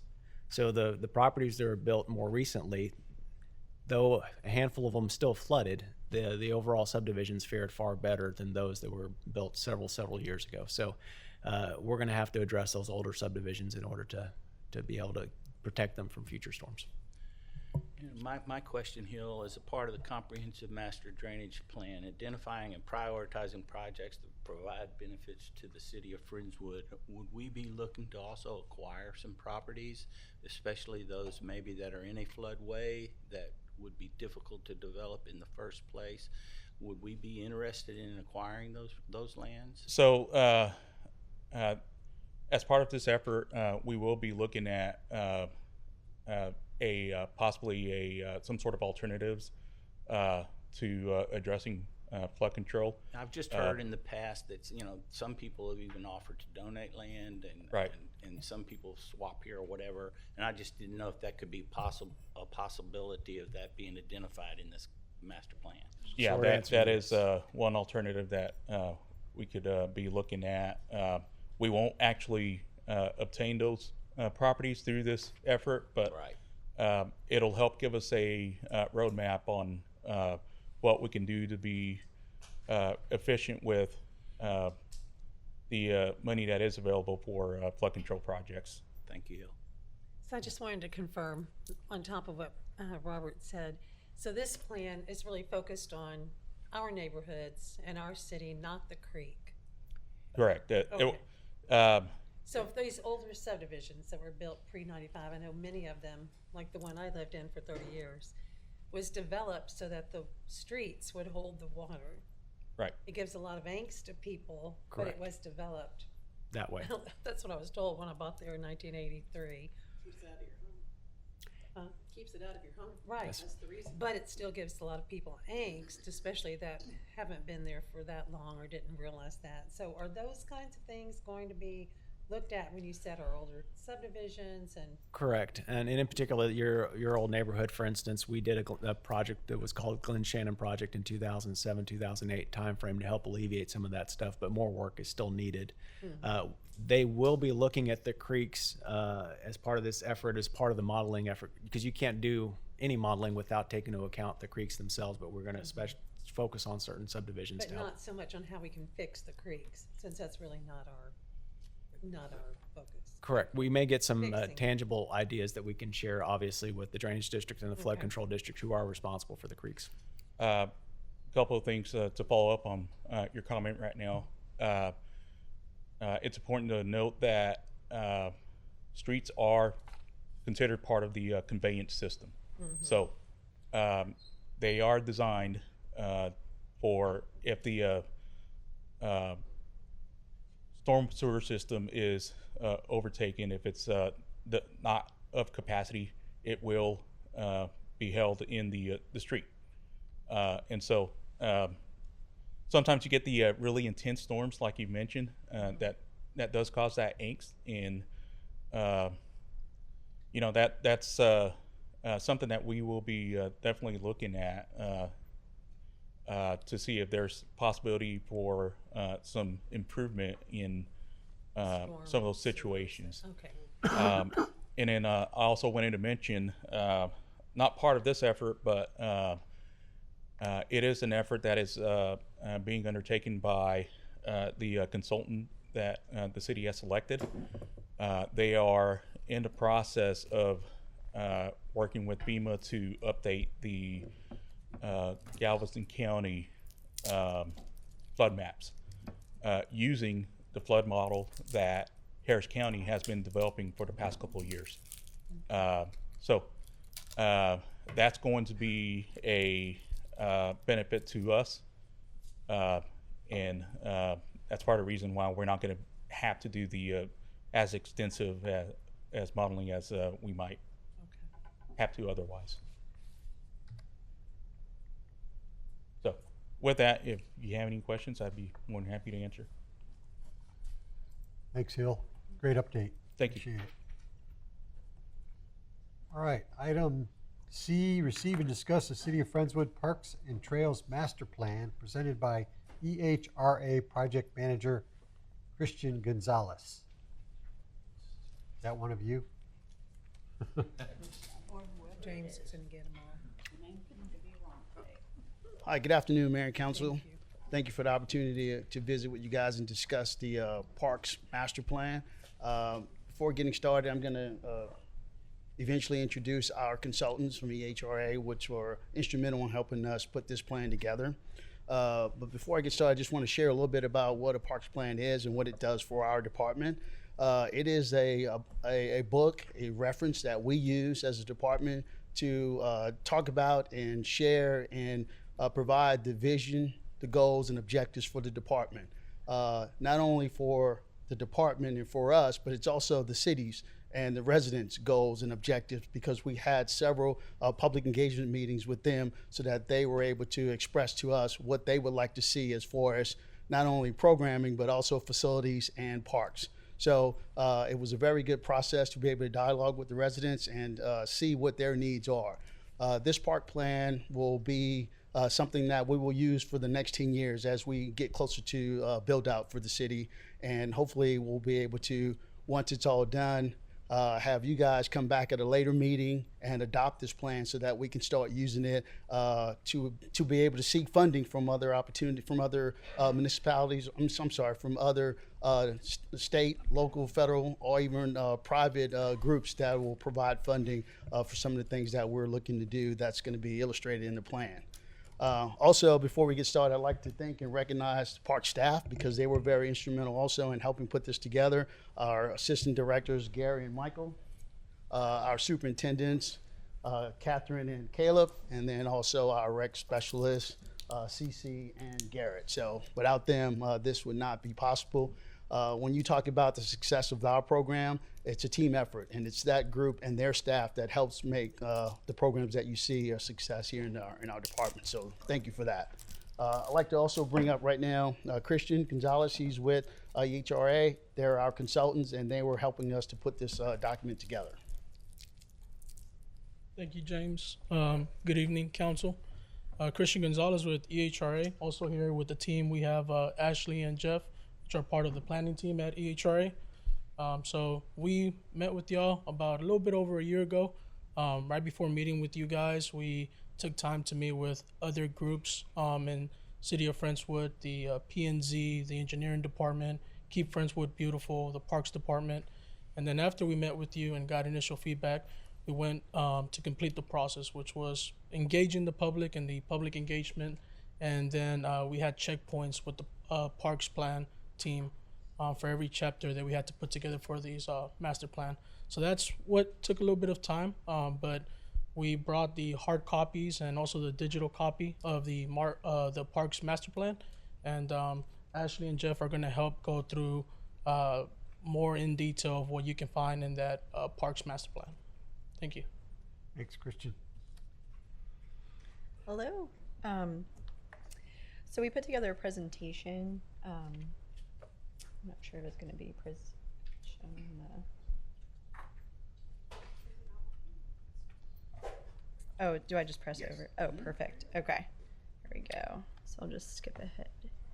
Okay. So like we discussed, this plan is going to cover a projection over 10 years with the intention to be updated every 5 years. James did a great job going over the importance of this Parks Master Plan. We want to touch on 3 key things.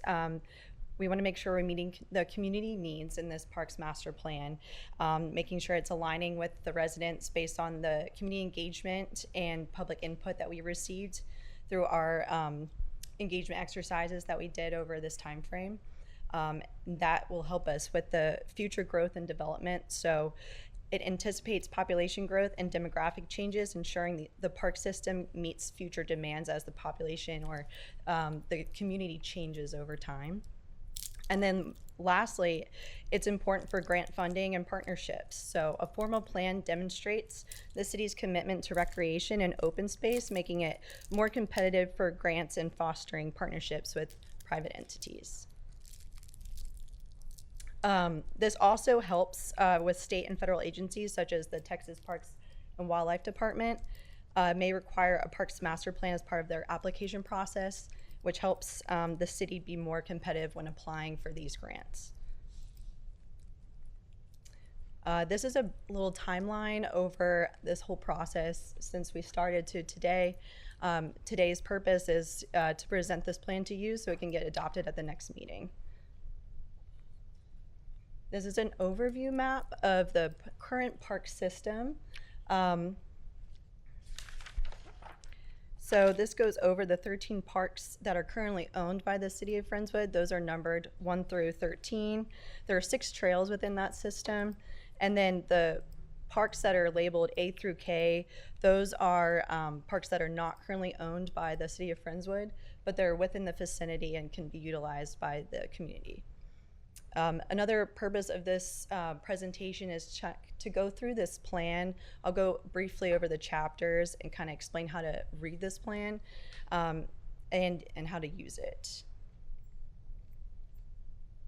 So we start with an executive summary that gives you an overview of the plan, overview of all the chapters, and kind of some of the key findings from our research and public engagement activities, and then our conclusion on how to use this plan over the next 10 years.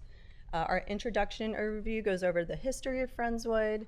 It goes over some of the public engagement exercise and introduction into that.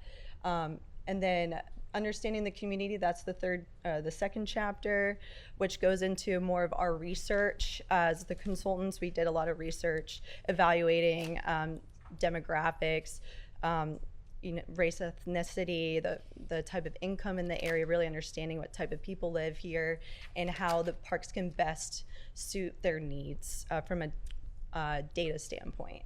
And then the third chapter goes into the inventory assessment needs and recommendations. So for this, we basically went through, that's kind of an example, a page example. So we broke down each park. We evaluated its current, what it currently has, what the current facilities and amenities are, where it could be lacking, what some of the benefits are. And then we looked into, so that was the assessment portion of it. And then we evaluated the feedback we got from our public survey that we sent out and the public engagement exercises, because those focused individually on each park. So we collected some of that feedback, and that helped put together our recommendations for each park. This is a picture of our public survey that went out. It was an online survey, and some pictures of those in-person meetings. There's 3 in-person meetings that we had. And just this slide kind of goes over our continued process and engaging with the public as we put together this plan.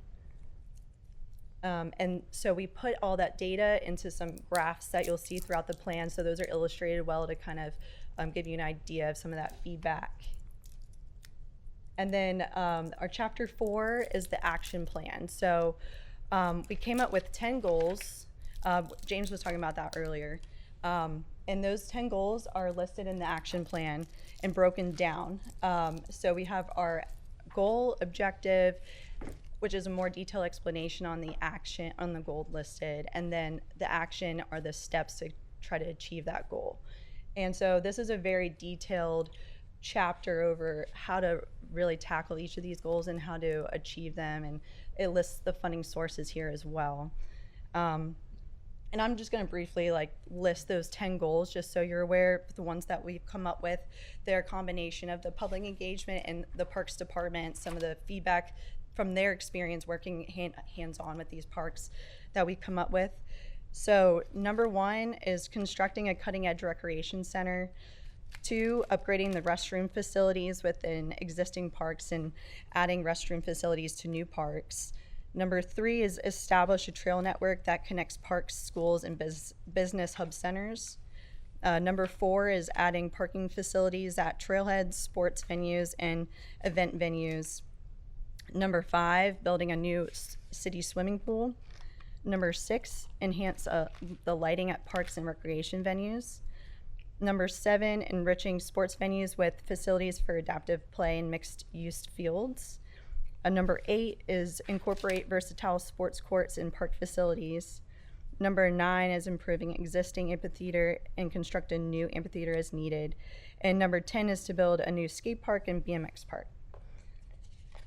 What was that last one? BMX. Okay. BMX bike park. Got it. They had you in mind, Mayor.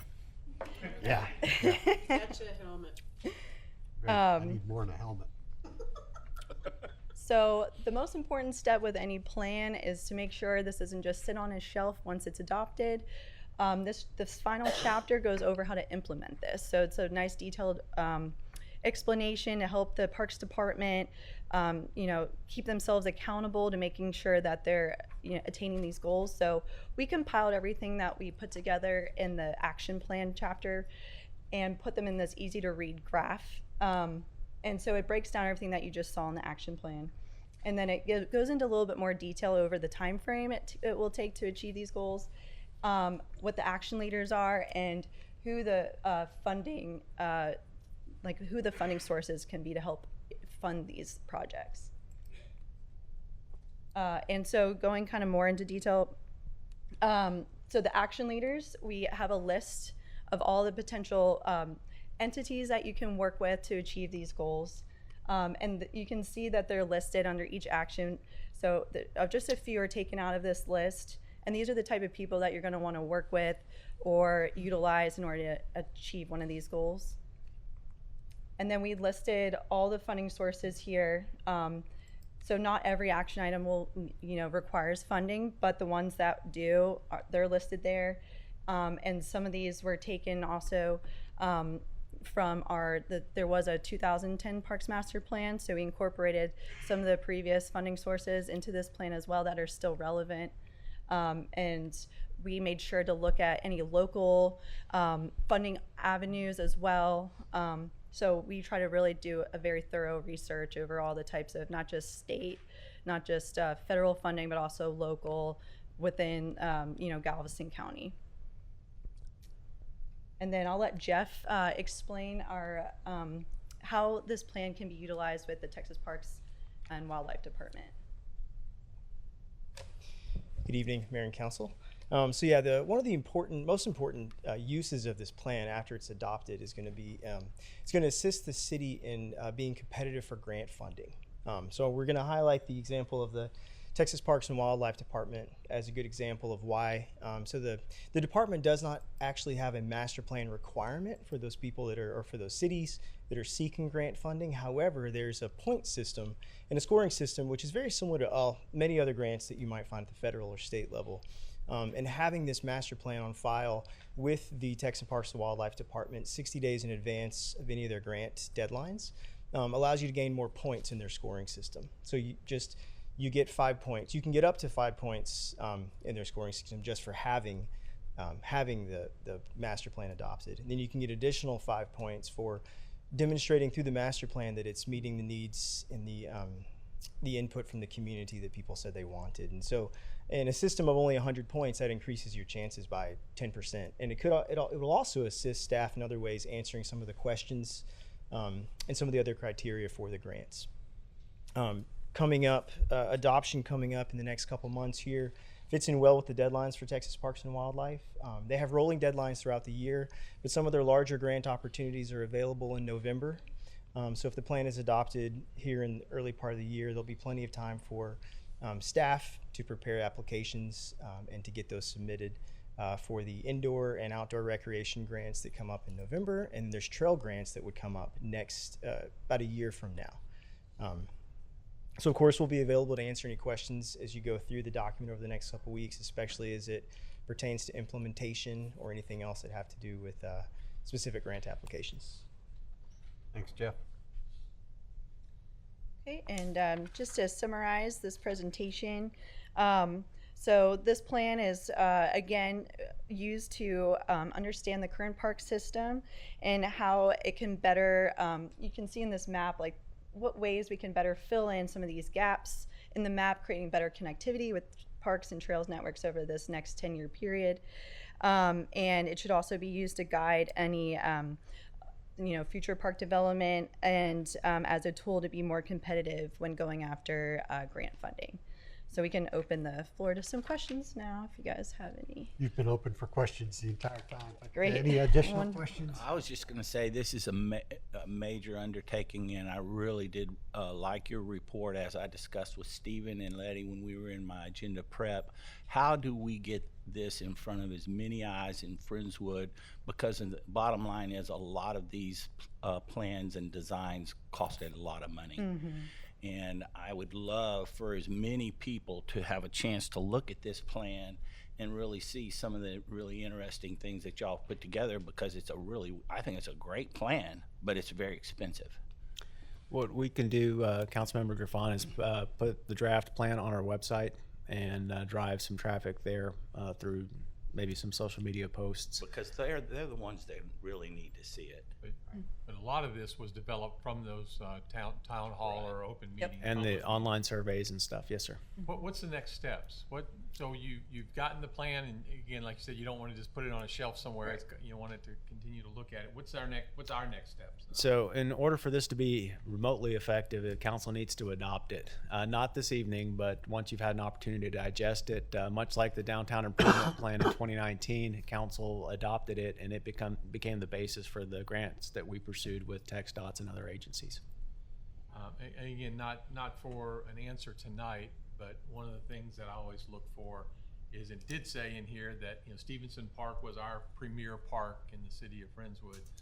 I had highlighted that, but one of the concerns we always have on events in Stevenson Park is drainage, and I did not see anything that any of the projects or any way to address that. So not for tonight, but I'm speaking to you and the park staff. I would love to hear some thoughts about how we can use that park, Stevenson Park, more effectively after rains. Thank you. Yes, sir. We'll make note of that. Any other questions? So are you thinking a month, 2 months, next meeting after next, or It's up to you guys how quickly you feel it would you can digest the information. It is a lot of information, but it's a lot of what you probably heard just living in this community for the last several years. Right. So it's up to council. we target March? Everybody okay with the March meeting? That's fine. Obviously, we do need to be concerned about the Texas Parks and Wildlife rolling deadlines, having the plan on file within 60 days of that application. Keep in mind, even if you adopt this, there's nothing that precludes you from adopting amendments to it in the future. Right. Yeah, sure. Yeah. Sounds good. Does March work, or do we need to push for February? Don't go past March, but March is good. Got it. Okay. Thank you so much. Thank you so much. Appreciate you. Good job. And Had a lot of material there to present. On that quick note, there's a 10-year plan, but every 5 years you should revisit it and make sure that it's up to date. So again, anything that has to be updated. We did our 2010 Parks Plan. Who did that? That was done internally by staff. And it was a marvelous plan, but this time we needed some outside help. Great, okay. Thank you, everyone. Thank you all. All right, moving on, item D, discuss an ordinance amending Chapter 2 Administration, Article 2 Boards, Committees, Commissions of the Friendswood City Code to add a new section to be numbered and entitled. There's a long title for a workshop item, Aubrey. So I'll take the lead on this, but Aubrey and Karen are going to jump in throughout the discussion because they're the subject matter experts. Last month, City Council had an extensive dialogue about looking to institute an appeals process for our advisory committees that council appoints. These committees include the Planning and Zoning Commission, the Zoning Board of Adjustment, those type of the groups. One of the things that we had to look at in order to pursue that ordinance change is to identify which committees this could possibly pertain to. Non-advisory board shall mean and include a board, commission, committee, or task force that's established by the city that can also have rulemaking or quasi-judicial power. So quasi-judicial, for example, is your zoning board of adjustment. Though they're appointed by city council, the decisions they make are judicial in nature, ruling on particular pieces of properties, and their only appeal outlet is the district court. It's not this body. You'll note the 4 committees that are listed on the screen: the Charter Review Committee, Construction Board of Adjustment and Appeals, Planning and Zoning Commission, and Zoning Board of Adjustment. The Charter Review Committee's final report is considered by council and currently serves only in an advisory capacity. So whatever decisions they typically come up with, it's the sole discretion of council whether or not to move it forward. So there's really no need to have an appeals process. Nobody from the public goes to the Charter Review Committee to submit ideas for final decisions. And then, as I mentioned previously, the Zoning Board of Adjustments, they're statutorily required to be appealed to district court, and not any other body. Council last month asked us to look at what other cities, particularly in Galveston County, do, and glean some information from those cities and how what we're considering, is it in line with what other cities have done and which ones do it. You'll see a number of cities in Galveston County and some in other jurisdictions. Georgetown, for instance, I believe is Travis County or near Austin. Williamson, sorry. Pearland obviously is in Pearland, is in Brazoria County and Harris County, and then Sugar Land's over in Fort Bend County. The vast majority of them do not have an appeals process for a number of committees that are listed. There are some, for instance, League City has an appeal process for subdivision plats. If the Planning and Zoning Commission makes a decision that an applicant is not particularly in agreement with, they can appeal to City Council. Zoning decisions, obviously, and in part, the zoning process in its very nature comes to City Council. So when a Planning and Zoning Commission makes a recommendation on a rezoning application, those automatically come to City Council because that's what state law prescribes. Though this is simply a survey, this is not the end-all be-all. Obviously, you don't have to do what all these other communities do. However, we did provide this because we were asked to look into what other cities do. There are matters that are currently appealable to City Council. Karen and Aubrey did an exhaustive search of our current code of ordinances, and for instance, under Chapter 10 pertaining to animals, a decision made by our supervisor of animal control, the decision can be appealed to City Council within 72 hours if we don't permit, for instance, a particular breed of animal that's considered exotic. And we've had that, you wouldn't be surprised, or you may be surprised, I don't know, but we've had from time to time some requests to house some exotic pets that we wouldn't consider as pets. We don't want to turn into the Tiger King over here in Friendswood, but it does happen every now and then. These are already allowed for within our ordinances. The key item to take away from this slide, though, is that last column regarding days in which to appeal. These, I know Councilmember Griffon mentioned it, a lot of times applicants don't know what their deadlines are. And let me just mention something here about the variances. There's an application for zoning variances and an Appendix C and Appendix B for subdivisions.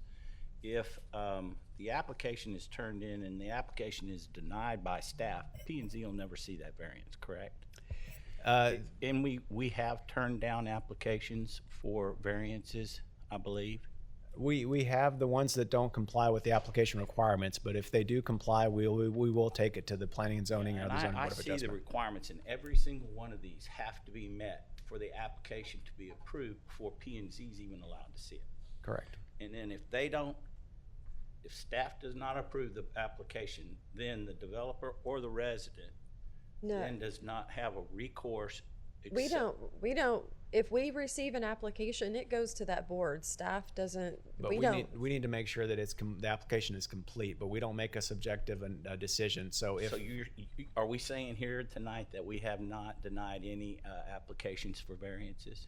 Staff? We haven't denied taking it to the committee, in particular P&Z or Zoning Board of Adjustment, if they've submitted their totality of the application. So it's an application form, and for both it requires a fee.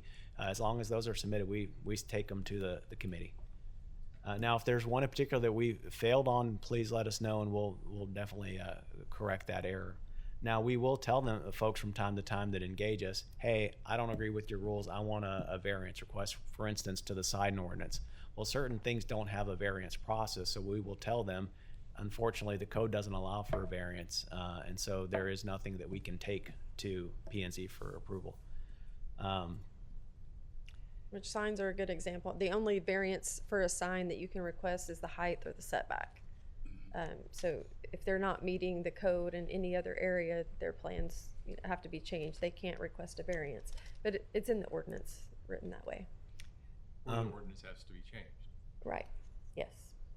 Which is what we heard in the audience portion tonight, basically. That's an example. Correct, and not to discuss the particulars of that one, but that was a concern because staff, you will not find a more business, small, big, medium, large, friendly staff than what you have currently in Stephen and Aubrey and the folks that work in our development department. One of the things that I have stressed in my 17 plus years here is you don't simply say no. You say, the code doesn't allow it, but here are some opportunities that we can work on to get a solution. And sometimes that solution is it's a give and take. David Gotro comes to mind. Aren't those administrative staff decisions though? And we can override an administrative staff decision without an ordinance change. You can if the ordinance doesn't prohibit it. So for instance, in that particular instance, and Karen's going to kick me if I denied something that we don't really need to change the ordinance. This is more particular. What we're discussing here is a lot more in depth than an administrative decision. I'm talking about non-advisory committees, commissions, and boards. Correct. So these are the items that of particular concern on possible appeal subjects and consideration. So in that regard, council member, we have two things. Construction Board of Adjustment is responsible for reviewing decisions and variance requests related to the International Building Code, National Electrical Code, so on and so forth. You can, if you would like, to adopt certain things that allow for those decisions. And keep in mind, the Construction Board of Adjustment has never met, to my knowledge, because we've never had an appeal to them.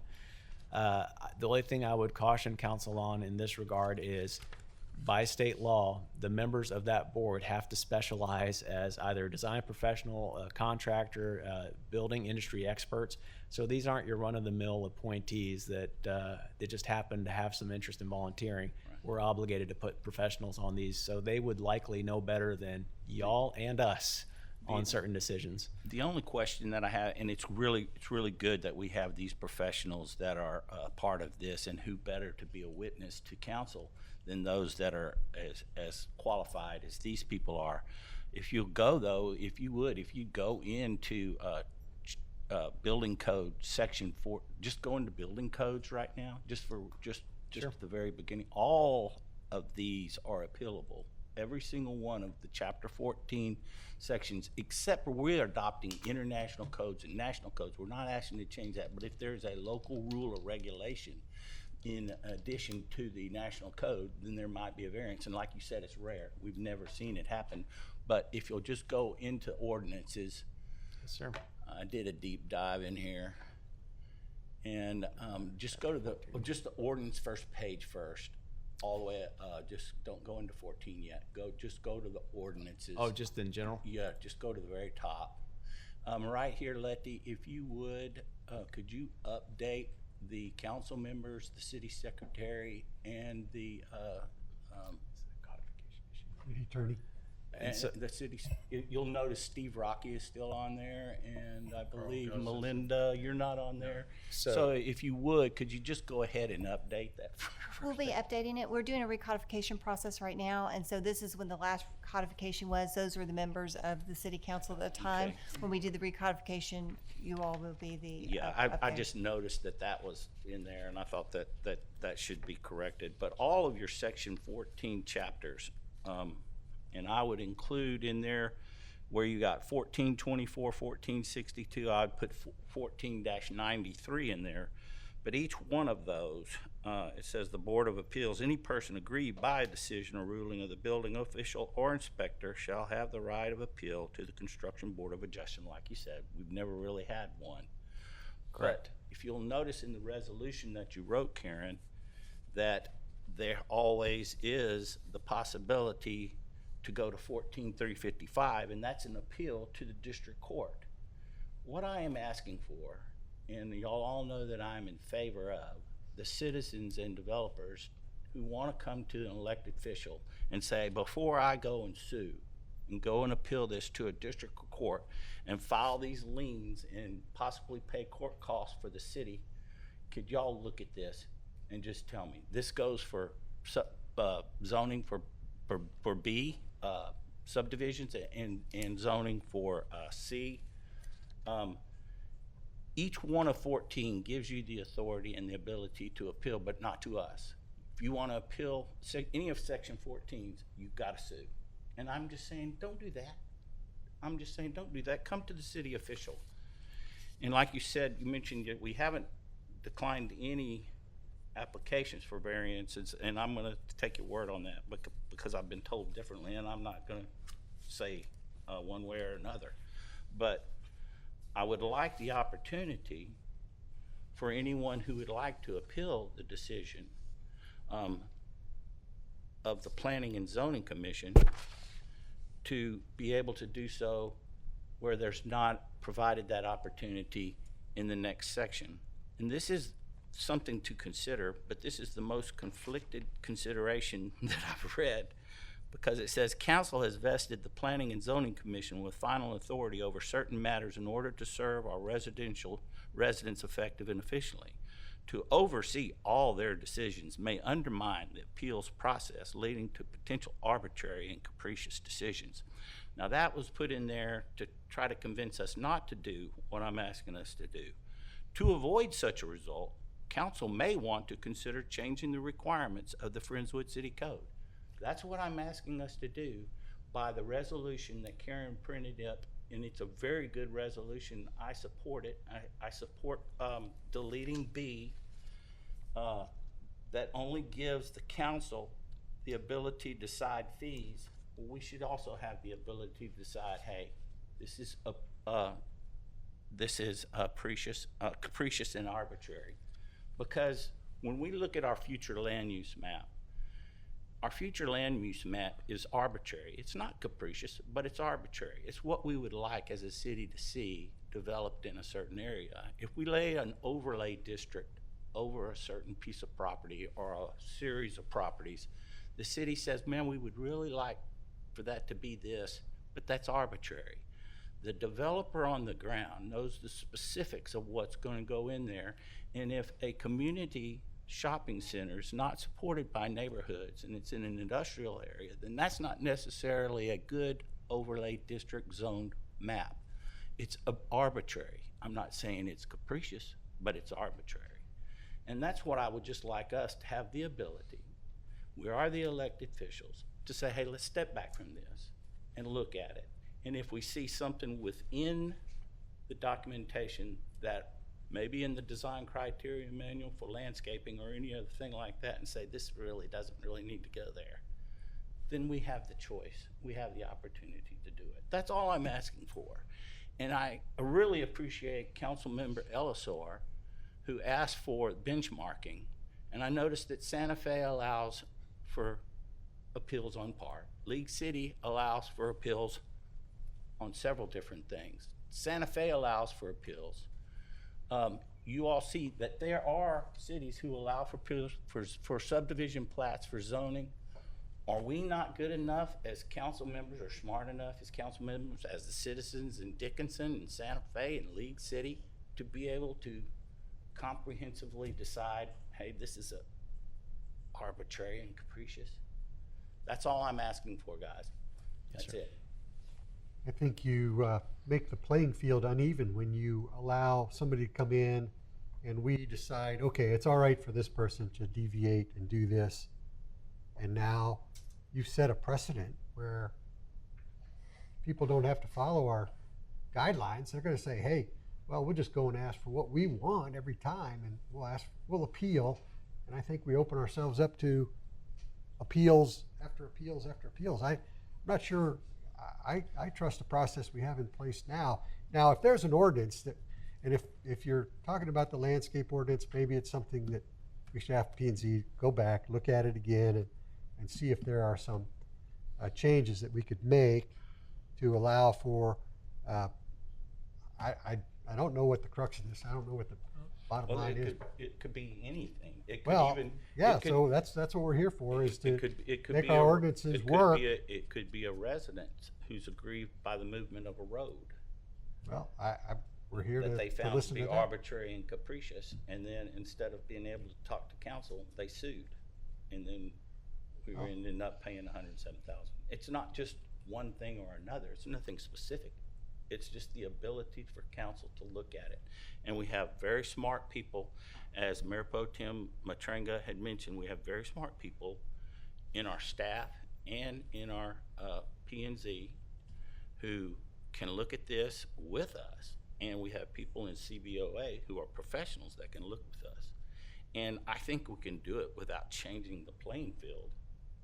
I just because think they the could first be time that specific you for grant, small instances. you agree to an appeal and change something for one resident, you've unevened the playing field.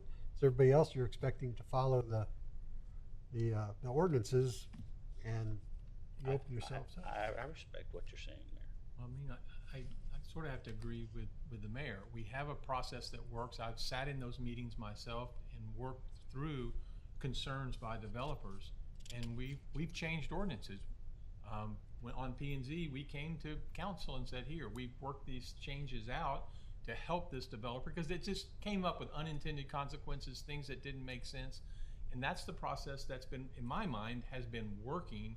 And it then, when we make those changes, council agrees to that, votes yes, then it changes the playing field for everybody. There's never a one-off. And I think they do a good job of it. And as far as court cases, I don't know that I've never heard of any, in my experience working with the city as a volunteer, that has come to that ever. Because I think it's always handled by staff and by the commission.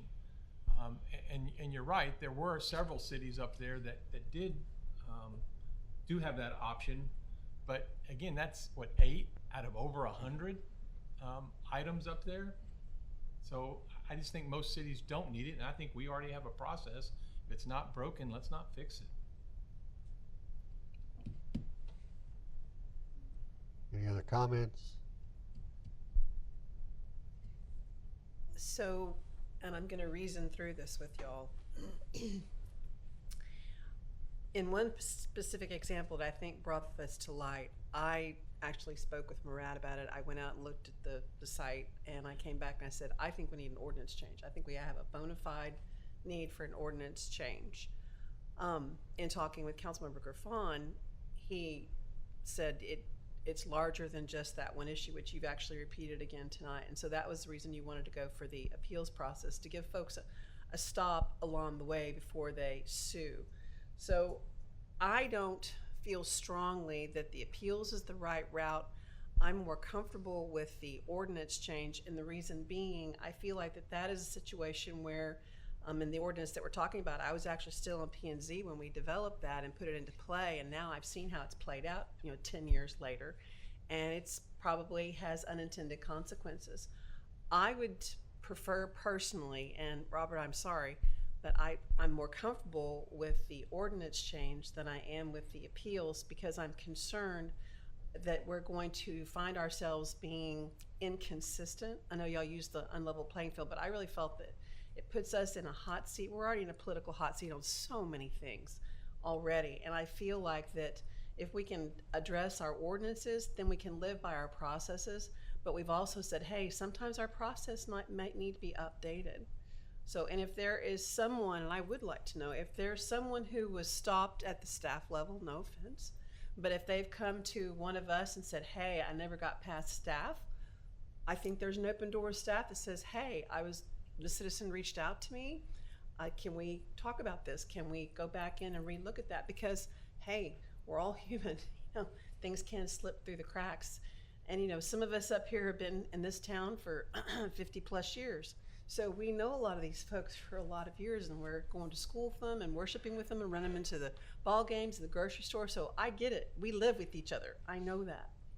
But I, at this point, would feel more comfortable addressing the ordinance change versus going through this appeals process. And it's always something that it's out there that we could always come back and visit again. I'm not saying no, not ever. I'm just saying right now I'm more comfortable with looking at an ordinance change. And let's dig into, if somebody was told no, let's go address that. That's my 2 cents. Is anybody else hot in here? I'm Okay, very comfortable. I'm sorry. I've been under the weather. Can y'all tell? This is my sexy voice. Are you gonna say something? It's a little warm. I'm done. Are you gonna say that? So I'm torn on this as well, because we write ordinances for what we think we can apply to everybody. But fact is, there are always exceptions. Every law, I mean, there's always exceptions. Judges who make those exceptions, and a lot of people don't have the authority to make those exceptions, or people don't even ask for an exception because there's not a process that shows them how to do it. So just the example that, you know, the landscaping that Sally brought up, and Joe brought, or whoever it was over here. So you find out, okay, this doesn't make sense, but I don't think you go back and rewrite the ordinance. I don't want to get into hearing a bunch of appeals at this level because of just what you brought up too. We are their neighbors, their friends, their family, their whatever, and it's very difficult to make those kinds of decisions. And then it's a slippery slope to get into that arbitrary and capricious as far as what we do, making it okay here and not okay there. But is there some way in an ordinance or in a process, I don't really know because I haven't gotten that far in my thinking, so I'm just throwing this out there, where, you know, so Robert is approached, or Sally, or me, or Joe, or Mike, or whoever, and we look at it and we say, oh, that really doesn't make sense. This was a piece of property that was trying to be originally developed 40 or 50 years ago, or this was something we thought we would do and we need it. But I went out and looked at what you and I talked about with the ordinance, and I took a bunch of pictures, and I thought there's no reason for that, in my opinion. So, but it's there, it was agreed upon, but now is there some way to write in an ordinance or in I don't know where you would put it, that for those exceptions, for those things that are, to me, seem like common sense, that maybe staff would have the opportunity, or it could come to council without having a big appeal, or, you know, I don't know how you would do it exactly. You do it the way we do it now. In this particular example, there is a way to give the commission a little more latitude, that they can consider the adjacent land uses and the, you know, existing conditions on the property. The way the ordinance is written right now, they didn't have the latitude to just waive the requirement. So we could give the commission a little more latitude in that area, and I think that would resolve this particular situation, And that would still and come- hopefully others. Oh, I'm sorry, I apologize. How would you give the commission that latitude? How would you do that? The way that the wording is paragraphed right now in the ordinance, the sections apply specifically, whereas if some of the sections were separated out a little more, their discretion could apply to more of the requirement. Does that make sense? And would that latitude have come about without complaints to city council? Would that latitude have come about? Well, that's what we're here for. I mean, Yeah. our ordinances we know aren't perfect. Well, right now, we rewrite, we ask P&Z to go back and tackle a problem with an ordinance all the time, and they tweak it, they get input, they come back with staff, and we're doing that. I mean, I think that's what we're People come asking to us them all to the do. time. I think that's what we're asking in this Well, case, probably. We're doing the is- same thing with the special events. I mean, you know, we're massaging that ordinance and making that more clear and concise, like was requested tonight. Whether what we adopt is going to meet all their requirements, maybe not, but I mean, we'll listen and try to, do our best, and because it's not just for one property, it's for the whole city. That's why I don't want to change the ordinance, though, because I don't want to necessarily change it for the whole city, but for those particular exceptions. And I don't have a problem if somebody comes to me, I don't have a problem going to you or to Mo and saying, is there something y'all can do to fix this?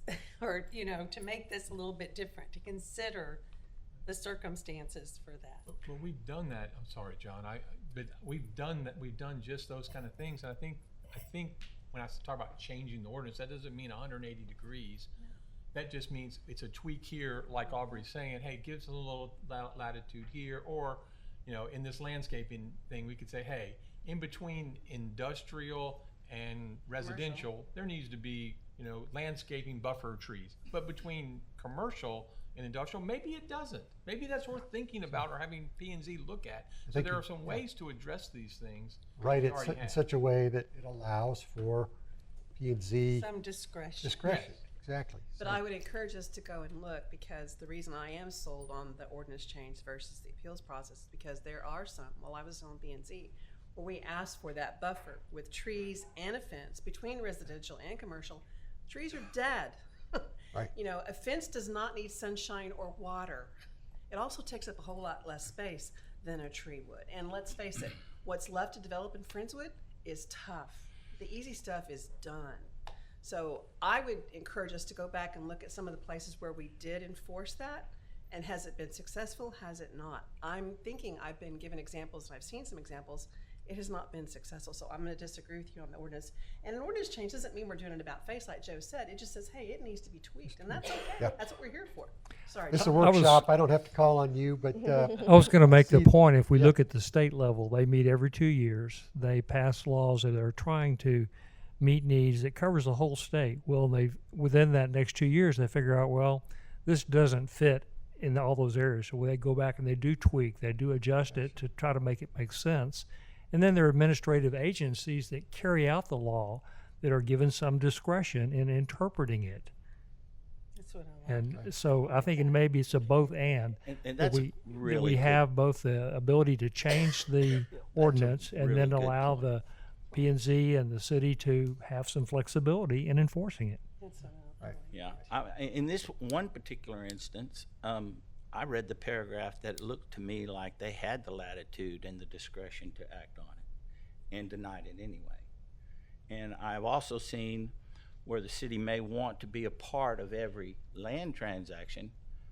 If I wanted to carve off 1 acre of my property and I sell it by meets and bounds, then I run into a whole world of problems under the subdivision ordinance because I didn't go before the city and ask their permission to subdivide that 1 acre off.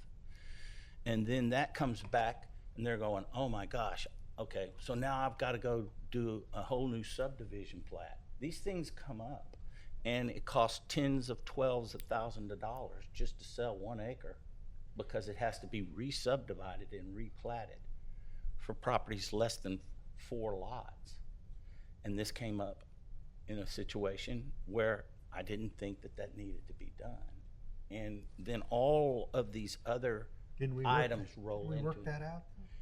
Wasn't there- But the process was not smooth. It was someone completely disgruntled. Someone's upset, don't know who to go to. They come to a council member. Then we go out there and look at it. Some can be done, worked out. No, well, we still got to have a turnaround for buses and all this. This sort of thing happens, and we don't have a process. And I can't talk to 3 of y'all. I can only talk to 1. And then I'm like, okay, well, now let's both go take a look at it. I think that we can make a smoother process where someone who is disgruntled, whether it's a resident or a developer, that can come to us and say, hey, we need to revisit this. That's all I'm thinking as far as this workshop is concerned. Yes, sir. And tonight was a good testament to, well, staff doesn't keep individuals from coming to city council. In fact, we encourage it. The very first person that spoke this evening, Ms. Demers, engaged Stephen several weeks ago at the request of one of the council members. I believe it was Mayor Pro Tem Matranga. And her concerns were sidewalks. Well, we would love to do sidewalks. Obviously, there's limitations. But in order to achieve your goal, you need to come before this body and express those desires so that we can continually push this rock forward as we move towards developing a budget and a potential future bond program. All the discussion about special events, that was only here this evening because staff said, hey, this is what the limits of the ordinance are, but by all means, you have an elected body that represents you. Come engage them through public comments. So we're not keeping folks from coming to y'all. When y'all hear those comments, if you truly want to change the ordinance, you're welcome to engage us or ask for an item to be placed on the agenda to change the ordinance. Now, I can't guarantee that you will convince 3 of your colleagues to support you in that, And but that's that is the fine. process. And that's absolutely fine because I respect everybody up here. their opinions are wonderful and they're theirs. And I like that. And if everybody doesn't agree, that's fine. And if it's voted down, I've lost votes, and then I've supported whatever the council did immediately after that. So I'm fine with that. So what really should have happened was the person that you and I went out to see should have come to council and laid it out. And then if we wanted to put it, is that what I'm hearing? If we wanted to put it on an agenda item to say we need to look at this ordinance, Correct. then that would be the process to do that, where we might say we need this ordinance changed. Correct. Okay. Or revisit it. Another avenue, I mean, if they come and address the Planning and Zoning Commission, you know, we have liaisons. And so, you know, the council liaisons can obtain that information in our planning. So if you're seeing recurring issues, just like we use, you know, zoning board of adjustment, if we have repetitive issues go into the board of adjustment, we typically use that as a flag, hey, we need to look at this ordinance. So if repetitive issues are even coming to the commission, you know, those can be communicated, you know, through the liaisons as well. Okay. Good discussion. Yes. All right. Thank you. Moving on to item 8, City Manager's Report, presented by City Manager Murad Kabiri. Thanks, Aubrey. Mayor and Council, we have a number of positive things to note. If you would bear with me for one quick second, the very first item is our Employee Service Award. So this past December, we held our annual Christmas dinner. It was a wonderful evening, and thanks to the 5-Star Committee and their team. Michael, thank you for emceeing the event and your efforts and your team's efforts. I do want to recognize, though, a number of employees received their 5, 10, 15, 20 plus year service awards, and this is a testament to the organization that we have. For 5-year category, we had Haley Medvedev in Public Works, Jorge Salazar in Public Works, Austin Caballero in Police, Jeremy Sago in Police, Zachary Wagle in PD, April Torres in PD, Hill Arias, our Engineering Director, Shade Saldana in Parks, Rebecca Sains in PD, Drayton Hudgens in PD, Bradley Milling, PD, Scott Peel, PD. Man, we have a lot of police officers, but good. That's a good thing. Catherine Barnes in the library, Nathaniel Martinez in Public Works, our Arnie Romero in Public Works.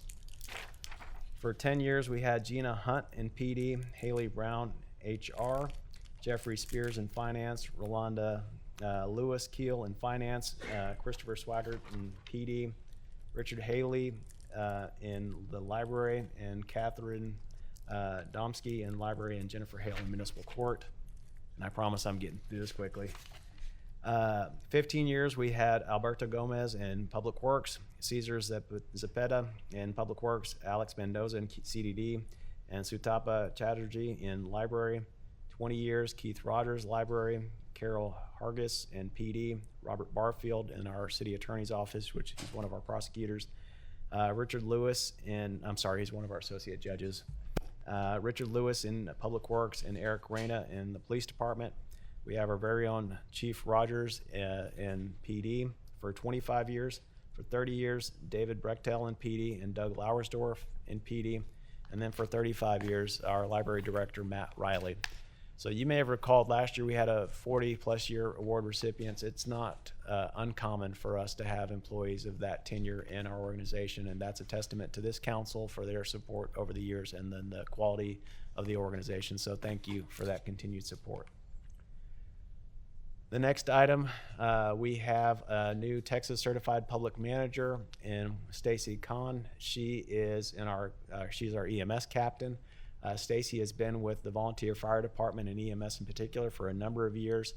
The program she recently completed is a 16-month-long program through the Hobby Center for Public Service at Texas State University. Go, I think, Bobcats. The CPM program is a nationally recognized designation supporting emerging leaders. So great job to Stacy. Chief Camp, if you can pass along our appreciation for her. Thank you. In that same vein, our own Deputy Director, Jennifer Hale in Municipal Court, recently completed the first ever Houston-Galveston Area Council partnership. This is a brand new program. They partnered with the Professional Development Academy. The program is intended to help with organizational leadership skills, through real-time webinars and small group discussions, We appreciate Jennifer stepping up for that inaugural class, and to completing it, she has done a marvelous job. So, Pat, if you can pass along our thanks to her. We also want to recognize our Assistant City Manager, Letty Brish. She is an authority in the field of a number of things, but in particular with elections. She didn't go to the Secretary of State election law seminar intending to be a presenter, but they quickly cornered her and forced her to co-present a number of items. And so she led multiple joint sessions. So we're not surprised, but thank you, Letty, for all that you do. And that is it for the City Manager's report. Good job. Go, Letty. All right, 9 business items. For item 9A, I'm recusing myself from this item and note that I have filed the appropriate conflict of interest forms with the city secretary. Mayor Pro Tem Matranga, you have the gavel. Excuse me. Do you want a motion? No, come on. Okay. I need to read. Okay, Come go on. ahead. I have such a small job. Let me do it. You got the whole last meeting. Yeah. Okay. Our only business item is to consider approving the first renewal of the city's official city newspaper contract with Woodland Publishers, Inc., doing business as Reporter News. Murad, can you give us the summary, please? Yes, sir, Mr. Mayor Pro Tem. As is customary and required by our charter, we have to adopt an official newspaper in circulation in our community to advertise legal notices that are required from time to time in the operation of municipal government. When we went out for that solicitation of those services, the Friendswood Reporter News, which we're familiar with, responded as interested in retaining that business with the city of Friendswood, and staff is recommending awarding them as the official newspaper. Any questions or comments? So how do you get that publication? I haven't seen one in years. Where do they come from? Where do you get Mail. You subscribe. You s- Or you can check. Yeah, or you can come here. Or you can come here. Yeah. $40 but a it- year, I think. Yes. And you get a weekly newspaper. And one of the benefits to the city, obviously, in comparison with the daily news, which a lot of folks are more familiar with, is it's at the fraction of the costs for our legal notices and stuff. And the Daily News has taken the position they're no longer going to throw newspapers in Friendswood. Correct. That's correct. Mailing your daily news, you get it somewhat dated news, even dated. Yeah, that's right. Not To get on my soapbox briefly, I would appreciate if the state would change their requirements for legal notices, because the paper, though relevant still, it's a harder way for folks to get legal notices. So if they would change the state law relative to legal notices, there may be some more cost-effective ways to getting information out to the public. You can get on that. Motion to approve. Second. We have a motion and a second. All in favor? Shows to be unanimous. Good. I've been here 2.5 hours, first thing voted on. I was trying to move it up. I was trying to go fast. I know. Well done. Good try. 2 hours, 5 minutes. Seriously.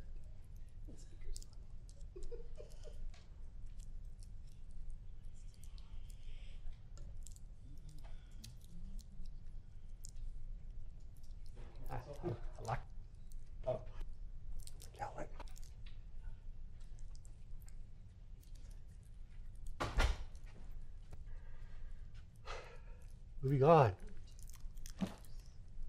Item 10, proposed ordinances and resolutions. I promise you guys can have a break as soon as we get through these next 2 items. But you didn't take a break, right? Oh, no. I'm a team player. I'm just out of breath because I was standing back there. Up and down the stairs.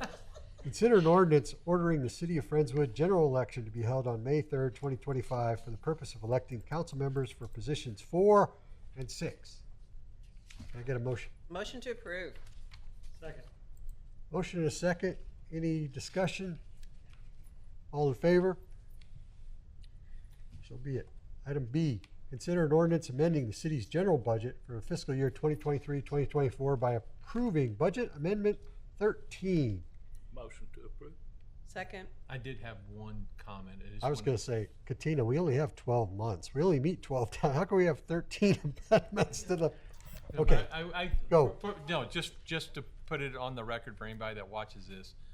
So the hurricane barrel debris removal totaled approximately $3.9 million as an impact to the city between personnel costs, the contracts that we for debris removal and so forth. That just shows what a storm like that can do to our budget. That's all. Yes, sir. And we will get some of that. Oh, yeah. So we will get 75% of it back guaranteed, and now the state has indicated that they will supplement that 75 with the remaining 25. The only caveat is the time frame it takes to get the money back. So in the meantime, we're in our 90-day reserve. We're out the money. You think we should consider not giving away so many trees? That would be a good idea. So many trees. In the 70s, there weren't as many trees in Friendswood, I can tell you that. It was a prairie. It was a prairie. It's a different city council's problem. Those trees take like 20 years to grow, fall down. But at some point. Yeah. All right. Can I get a motion? All in favor? Thank you. Consider an ordinance amending the city's general budget for fiscal year 2024-2025 by approving budget amendment 4 and providing for supplemental appropriation and or transfer. Motion to approve. Second. Motion is second. All in favor? Consider a resolution committing local funds for the Community Development Block Grant Analia Neighborhood Improvement Project and the CDBG Ground Storage Tank at Groundwater Plant 4 project under contract number 24-065-030-ECHO 485. Rod? Oh, Hill, you going to give us an update? Yeah, just wanted to say this is one of those things that we need to check the box off. We have some additional engineering that needs to be done that hadn't been considered previously. Okay. Motion to approve. Second. All in favor? Okay, consent agenda. Motion to approve. Second. Motion is second. All in favor? All right, now I have to read something. It is now 8:13 p.m. We will recess into and conduct an executive session pursuant to sections 551.071 and 551.072 of the Texas Government Code and Rule 1.05 of the Texas Disciplinary Rules of Professional Conduct of the State Bar of Texas to seek the advice of the city's attorney regarding 1, legal issues related to property for public transportation, infrastructure needs, 2, the possible purchase, exchange, lease, or value of real estate related to such matters, and 3, pending or contemplated litigation regarding the same, and section 551.074 of the Texas Government Code to deliberate the annual performance of the city attorney.